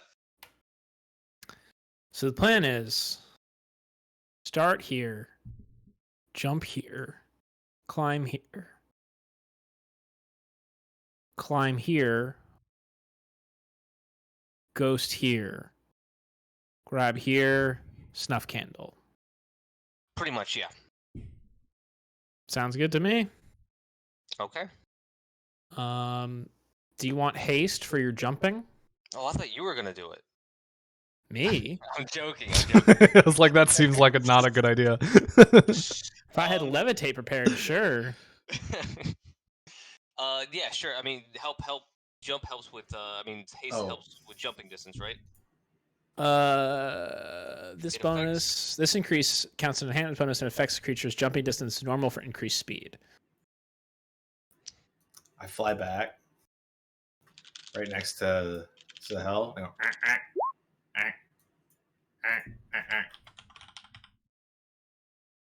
Okay. I cast guidance because I can cast in all shape. So that was the goose giving me guidance? Yes. If possible. I think I understand. It's creature touched, so it's not even a vocal thing. I can Yes. it's a vocal component, so I did have to honk at you. But Okay, That is to, useful. to Thank put you. a number on the haste thing, I just found the math for this. For every 10 feet above 30 feet that your speed is, you get a +4 on acrobatics checks for jumping. And how much? So haste increases your speed by 30 feet, which means you would get a +12. And I could. Oh, I have a range. base acrobatics 15. I can make the jump without even rolling, right? Yeah, just don't roll an at one. Okay. Actually, I have to be constantly touching you, so never mind on that guidance. Hop on. You have to be constantly touching? It says creature touch, range touch, right? Oh, no. You just have to touch him once, and then it lasts a minute. He has a minute to use it. Oh, okay. Yeah. I mean, okay. you could perch him on the shoulder if you want. I mean, let's not add weight and complications. It's a goose fucking how- flapping on your head. How fast have the platforms been moving? So you sit here and watch their pattern. They move 10 feet around. So 10 feet every 6 seconds. Oh, so they're moving and they're pretty at quick. and they're at a steady pace, right? Yeah, they're moving at an extremely Okay. steady pace. So this jump is not just a jump; it's a jump hitting a moving target. Yeah, but you're also But the target moving is when you moving do at the the same jump, speed as so, you. Yeah. So I'm gonna wait 1 round. So when the platform is here, I will cast haste, because that should give him haste until he gets to here. Oh, because it only lasts 5 rounds. Yeah. Okay. Yeah, you've got the range for that. So we already have it in the chat. I'm just gonna deselect the spell, put it in there, and again if you want. Okay. Actually, sorry. Going over here. Elantra, I'm assuming you have the candle. Yes. Would you mind pulling it out? I do that. And I will use flint and steel to light it. Okay, as you light the candle, a like ghostly form of this red candle begins to float next to you. Okay. Oh shit! There was a light next to the shadow creature in the alley. Mm-hmm. Okay. Okay, you hop on the platform. I assume you just wait for them to come up and you get on right as it Yeah. appears in front of you.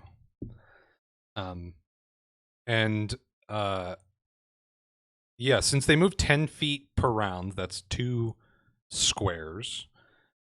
So I'm just going to bop them up. 1, ask if you want to do anything, bop them up again, ask if you want to do anything, and that'll be the round, right? Okay. Oh, I gotta select you too. Okay. You want to do anything? No. How about now? Cast No. haste. Okay, that's Okay. the round. Now you get haste. Okay. All right. Doing anything? Jump. Jumping to the left. I'm gonna cast also Embrace Destiny. What does this do? That is a personal. So you casting on yourself? Is that not? Yeah, range personal.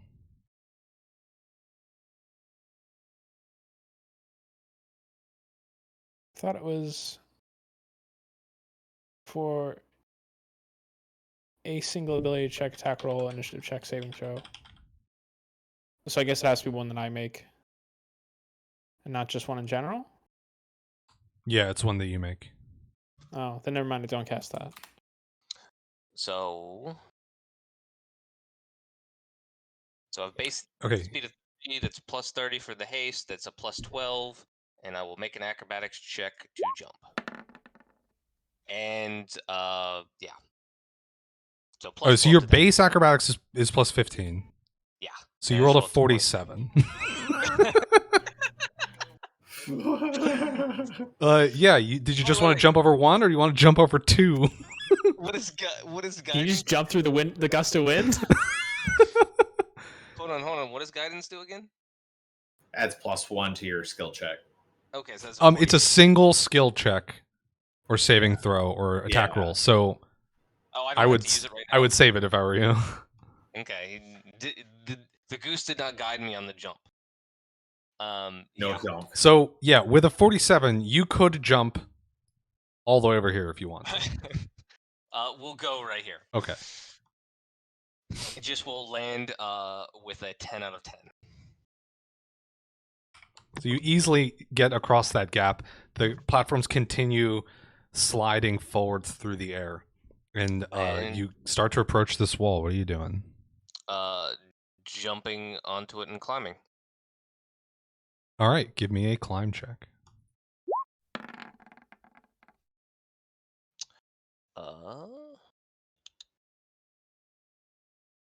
Yeah, easy. You get up and onto the top of this wall.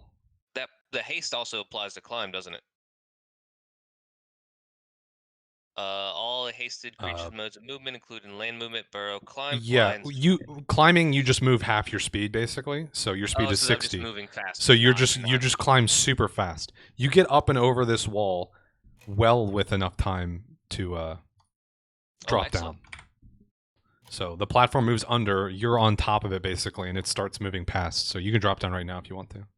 Mm-hmm. We'll do so. Okay, you're back on the platform and coming up to another wall. And we're gonna try it again. Okay, give me another climb.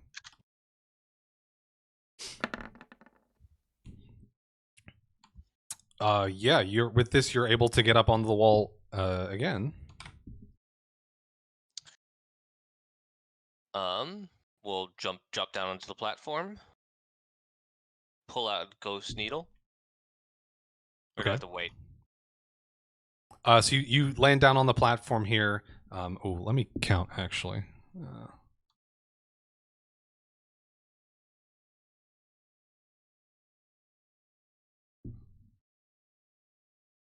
As I'm landing, we'll do a 3-point landing so that I can grab the grate with one hand.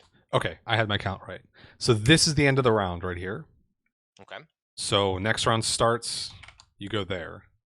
I will pull out the needle and I guess I'm just gonna kind of jab it into my arm. All right. I don't know, I didn't really think as far ahead as far as like where to stab it. Yeah. And that is a 2 damage. Okay. Yeah. The needle does not care where you stab it, so that's fortunate. And then you're gonna phantom form. Mm-hmm. Right. So you're gonna take another D4 as you pass through this wind, or you enter And this wind. I guess. 4. Okay. And then there is, one more. Like you start the next round and have to move through one more space of wind. And that is another 4. Okay. And then you get past this big gusting wall of wind. The platforms begin to slide into the stone platform ahead of you, and you can just step off. Okay, we'll do this then. And we'll pick up the orb. Okay. Yeah, it's just the stone is just resting on a little platform. You just grab it and have it in hand. Elantra, you can't see him. These walls are 10 feet tall in your way, so I'm gonna cast message just to Zahel. Scream if you're alive. got it. Just yells out. I snuff the candle. Assuming I could hear that. Yes, can. That is an interesting question. The wind is pretty loud. The fire is pretty loud. So make me a perception check. Or alternatively, an intelligence check. Percy's, you could also make the perception check if you want. It would be flat intelligence, not like a skill. Flat intelligence. Then I'll make perception. Let's see. I'm looking at what Goose perception is. Perception plus 8. Okay. That's pretty good. Yeah. So 22. That's the same perception that certain wizards have, I hear. Yeah, you actually can't hear it, Elantra, but Percy's, you do. You hear this shout of "I got it" coming from the other side through the wind and fire. I walk over and I peck at him, and a little motion at the candle. Honk once if I should put out the candle. Yeah. I put out the candle. And just like that, Zell, you are transported back to the other side of the platform, stone in hand.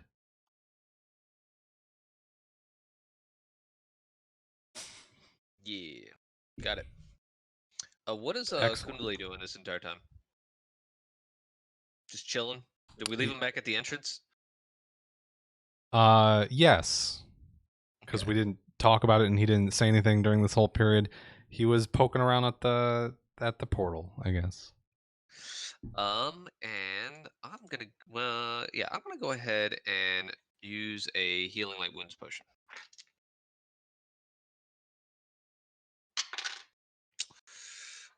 That's not bad. That's gonna be 6 + 1, 7.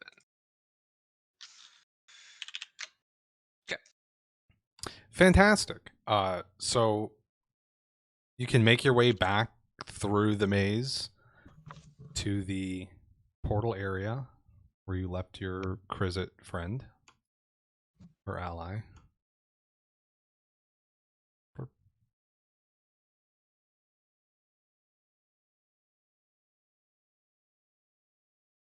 Wow, he's been honking this whole time. Ow. And you're now here with 2 of these blue stones in hand, the 2 stones that you saw leap out of the pedestals and zip off down these pathways.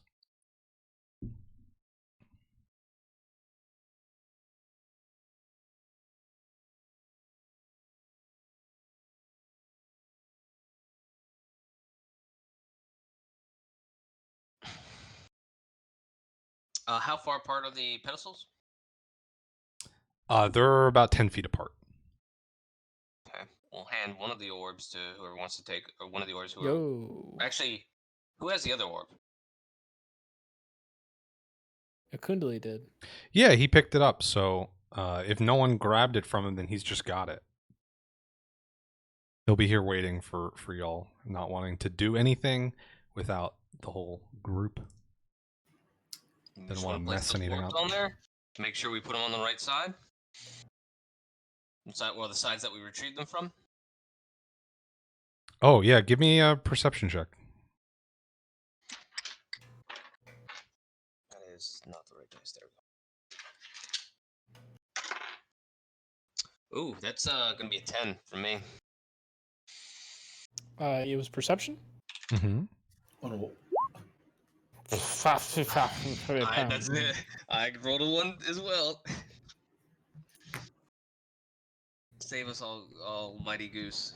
I mean, luckily I remember that the one that Akundili had is on the left out of character, but... So Akundili examines the stone that he has in his hand, and and looks at the pedestal down because y'all all flubbed it. He got a 19, fortunately. So he, compares the two and moves over to the other pedestal. It goes in this one. Right, of course, naturally. I knew that. And you place the stones back in the pedestals. With a warble, the bubble that had erected up around the portal dissipates. And the stones sit lit up on their little pedestals. The portal shimmers. Do we just walk through, I guess? Presumably. I shall walk through first. Okay. I do that. As you take a step through, you feel yourself sort of like squished almost, and then you are ejected out of the stone orb onto the bed, like right over Akundili's head onto the bed in front of Yard, back in the room. Akundili steps through and awakens in his body. And as soon as Akundili steps through, the whole space around you, Percy Zinzel, begins to sort of like flicker and collapse. I fly. As soon as I realize that, I go right into the portal. Yeah, run right through. Jump right through. You both feel this same sort of squishing, compressing feeling, and you're ejected out of the orb onto the floor on either side of Akundili, who is now slowly getting back up to his feet. And the orb starts to like wobble in midair, and then it falls to the ground.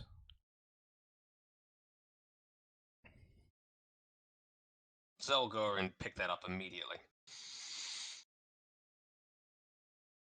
I think Elantra would offer the puzzle box to put it in. Yes, I'd be more than happy to toss it anywhere. Just secure it. So yeah, pick it up and put it in the prostrated puzzle box. I was about to say we could put it in the bag of holding, but I have that in a different campaign. Mm-hmm. You don't have a bag of... Well, you kind of do now, but you don't specifically have a bag of holding. Yeah, as Akundili sees you doing this, he, like, a look of recognition comes across his face, as much as there can be one when you only have eyes. So you solved it. I'm impressed. It took me a while. Yes, it took a moment, but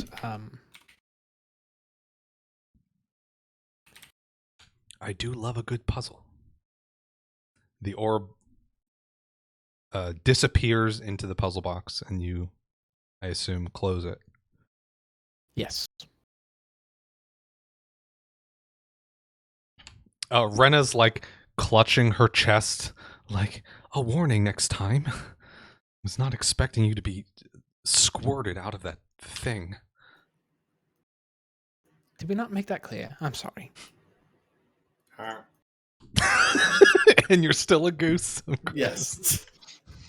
I didn't exit it. Yard looks up. Why is there a goose? I do not understand you people. He's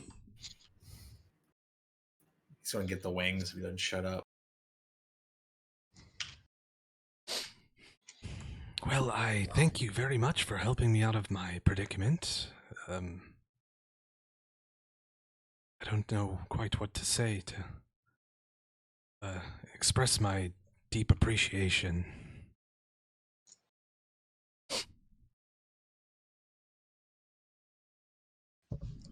We take tips.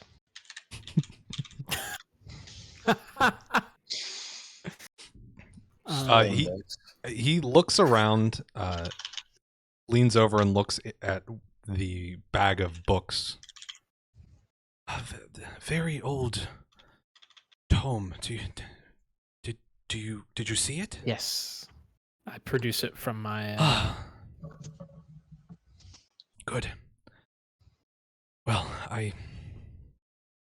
had been using it as a sort of prop in some of my talks and had been studying it, but I feel that it is better off in your hands. I always got the sense that it wanted a new story put in it, and I'm not one to experience anything worthy of writing, I don't think. Well, apart from this, but I suppose, but I'm hardly the hero here.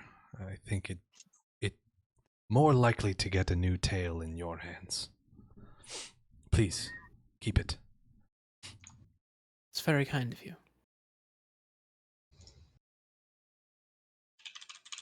Put it back in the bag that I just took it. Yeah. I would like my. I see my binder of spell Yeah, scrolls. I give all of his things back to him. So I can't remember if y'all actually took the hood. I know you took it off of him, but did you actually like stash it, or did you just put it back in the room somewhere? I think it was in the room somewhere. What? Okay. What? You were using it to solve it, weren't you not? No. Or no, you weren't. Okay. Yeah, Elantra solved it right before y'all got got access to the room. So Gotcha. So he'll like spin around and my hood. Grab it and stuff it into like a fold in his robe. I thought he was gonna put it back on and just peace. Just like walk out with this And hood then you on. see, and then you realize there's a zipper where the mouse should go. Oh my god. Doesn't have a mouth. How was he talking to me if he didn't have a mouth?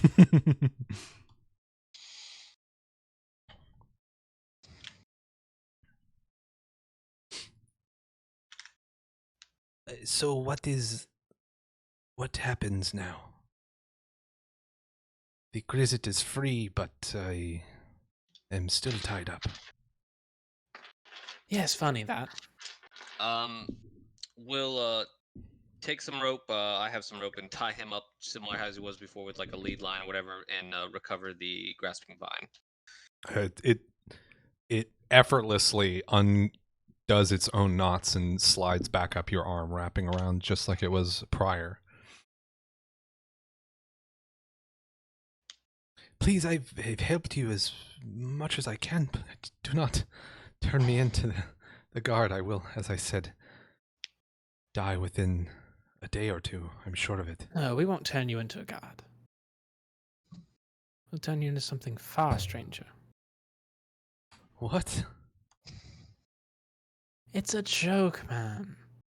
Won't you lighten up in the face of mortal peril? This is hardly the time for jokes. I don't... No, you'll be coming with us. Rena raises an eyebrow at you. What's that now? Business of the Seekers, the Jade Oath. He's part of an organization that we're investigating. We're gonna need him in the future for more Correct. questioning. What am I supposed to tell the captain? That we've Yeah, apprehended the culprit and they're being tried outside of city jurisdiction. I And can his tell him that worries if you'd are like.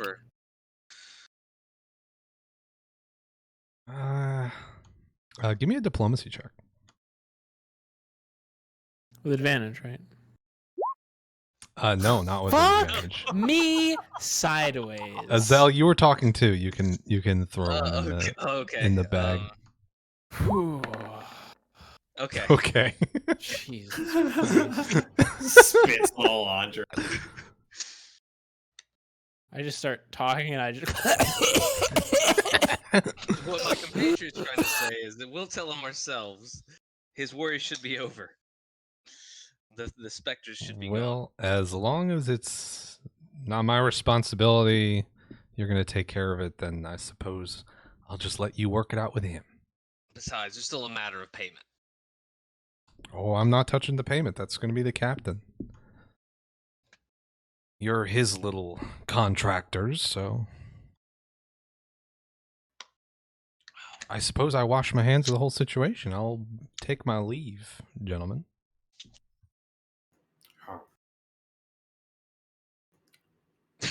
I honk Yes, goodbye. thank you for all your help.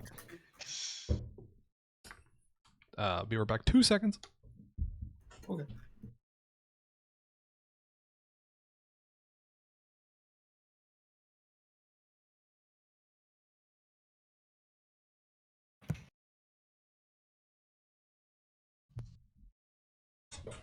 Sorry about that. I had to get the cat off the counter. All good. I knew it was Leonard. I assumed cat shenanigans. Yeah. Okay. So, yeah, Rena just like wipes herself off a little bit and then gives a nod to everyone and leaves. Our job is done here. You now have the three of you, Akundili and Yard, who is tied up to a lead, I guess.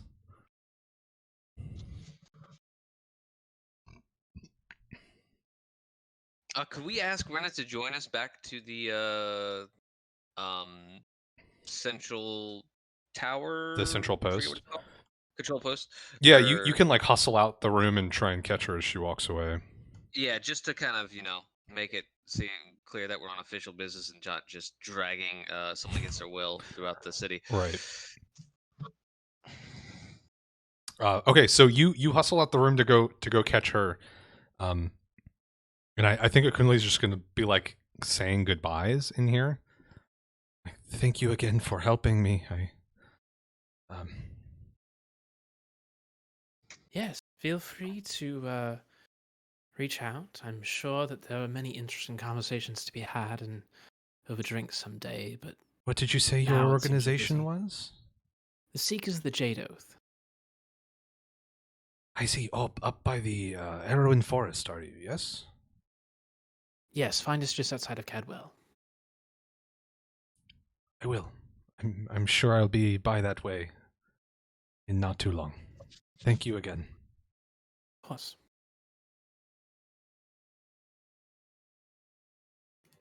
I do a series of honks and flaps. I'm thinking that he understands me, but he doesn't.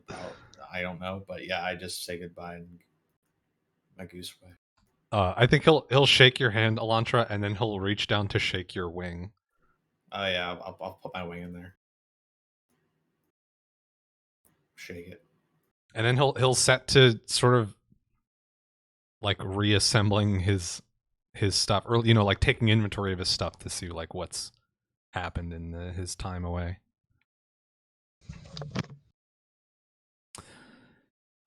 So you've Zell, you've caught up to Renna. You're headed back to the central post with her. I assume the other two not far behind, so you're able to catch up as well. In the interest of time, since it's midnight, what you want to go over the captain with, or go over with the captain? There we go. The problem should be solved. Give us money, please. We're gonna keep this guy as a prisoner and form it for the Seekers because it's part of an ongoing thing that we have going on. We are still looking for Mapotev, who is the individual overall responsible. Additionally, we think this all has links to the Left Hand as an organization to keep an eye on. Okay. I think is the short of it. And Akundili's fine, by the way. All sarcastic. Yeah, he didn't give a shit about that. Well, I don't know exactly, nothing yeah. about no Left Hand or anything, but we'll keep an eye out for this Mapotev character. And I guess at least if any of my higher-ups want a Thal guy, we'll say, I'll give them that name. So that's good enough for me. And he'll take at least one of you along with him to a bank that's not too far from here, where he will take out some money from the city guard's funds and disperse it to you. It will be the sum total 4,500 gold pieces, which is 1,500 each. Nice. Pretty good. That's a spell scroll. That's one whole scroll. Excellent. And then you have Yard tied up with you. I guess to go back to Kedwell. God, I'm Safe to bored. assume you're gonna portal there. I think it's funny if we make him walk. Even if we have to walk. But I defer to the group. How many days does it take? If you have horses, like 3.5 days. If you don't have horses, it's probably like 4 days. I'm assuming your horses are not like full sprint. If they are, they're going to die when you get there, but it would be faster than that. Additional point. If we portal, we have to pay for him to portal. True. If we have to travel and we want horses, we have to pay for horses. Can you like? Is there like a like those mobile bike stations where you can return one at a different one? Can you do that with horses in this kingdom? No, unfortunately, you cannot. So we have to buy horses if we want horses. Yeah, you would have to buy them or rent them and arrange for someone to bring them back. Okay, which shouldn't be completely unreasonable, given that. Well, is there horse rental services? We also have to set camp 3 days. I think it's probably just easier to teleport. Yeah. As funny as it is, they make him walk. I mean, I'll be honest. It's mostly motivated by the fact that I, with that 1,500 gold, I have 1,700 gold. And how much was the portal cost again? Was it like 30 or something like that? 70 or something? I don't remember. Give me a moment. I'm being fantasy cheap right now. It is 100 flat plus 25 per person. So it would be 200 to get the 4 of you through. So 50 each. No, because I doubt what's his face is paying. Well, Yeah. Oh yeah. you could maybe make him pay. I'll cover That's it. true. I mean, well, yeah. Did he? Well, we patted him down. Did he have money on him? We can split it evenly. I feel like D&D parties so often violate any kind of prisoner's rights that I feel like we should set a better example for the world. I mean, I'll cover it. I'll just take 100 off of mine. I really don't care. I have 4,900. So Okay. The life of a druid is a frugal one, so I guess you don't have very many expenses. I've reached my spending goal or my savings goal, and I'm about to be poor. So Nice. equipment really isn't my jam. So. Okay, so with that covered, you're able to go back through the portal in Celestial Finance. You get some weird looks, but they, as policy, are not going to ask any questions about why you have a tied up man that you're pushing through a portal. They're getting paid, and that's all that matters. So, to be fair, I think he would rather go with us than stay here, which is his alternative. yeah, I mean that's kind of what I meant by you could make him pay. You could threaten him with a number of things. One of them being you can sit in jail here and probably die, or another one being you can walk. I guess we can walk would be that threat on that one, but I mean, I think if given the chance, I mean, he still might run and be left to his own devices trying to. Yeah. And plus, camping gives him extra opportunities too. So yeah, I mean, we've already gone through the portal, so that's hardly matters. But yeah, so you push him through the portal, or direct him through the portal, and I guess he'll just go. And you emerge out in Arrow's Edge, just a short walk from Kedwell, where you're able to essentially give a big info dump. Let's see, what time would it be? Portal travel is obviously instant. It's less than an hour to walk from Arrow's Edge to Kedwell. It's probably less than an hour to do the walking that you had to do in the city in Alethtir. So I think it's like mid-afternoon. You guys got a lot done today, honestly. You were pretty quick about things. So so I think Ian is there to receive this information and help you make arrangements for keeping Yard. So real quick before we close out, what exactly is the plan? Or do you literally just want to throw him in like a secure box in Kedwell and keep him there? Or are you gonna like get him a hotel room in Arrow's Edge, or what's the situation? I would say lock him up in. I mean, do we have any sort of cells on as part of the Seekers? I don't campus? think you have any purpose-built like jail or containment cells, but you do have storage for lots of different shapes and sizes of thing. So probably you could find something like maybe there's a big box for the transportation of like live dangerous creatures that you could shove him in that would have like air holes and stuff, you know, but still be pretty secure. Almost like a wagon or something like that would be used for transport. Yeah, stuff like that. yeah. Just a big, like, mostly metal and wood box that you could put him in. We're gonna keep him in a box. I was expecting more of a cage, but I mean, yeah. I don't know. This is I figured we had like a cell to put him in. Yeah, I mean, it's not like a fully closed box. It's more like what you would keep a horse in for transport. You know, like there's little slats running around it for air, and so you can like see out and stuff. And it's got like a door on it, but it's not a fully just like bars floor to ceiling cage. Because they don't really keep people here very often. Alternatively, you could keep him here as a guest and just sort of put a bit of faith in him that he's not going to try and run away, and he can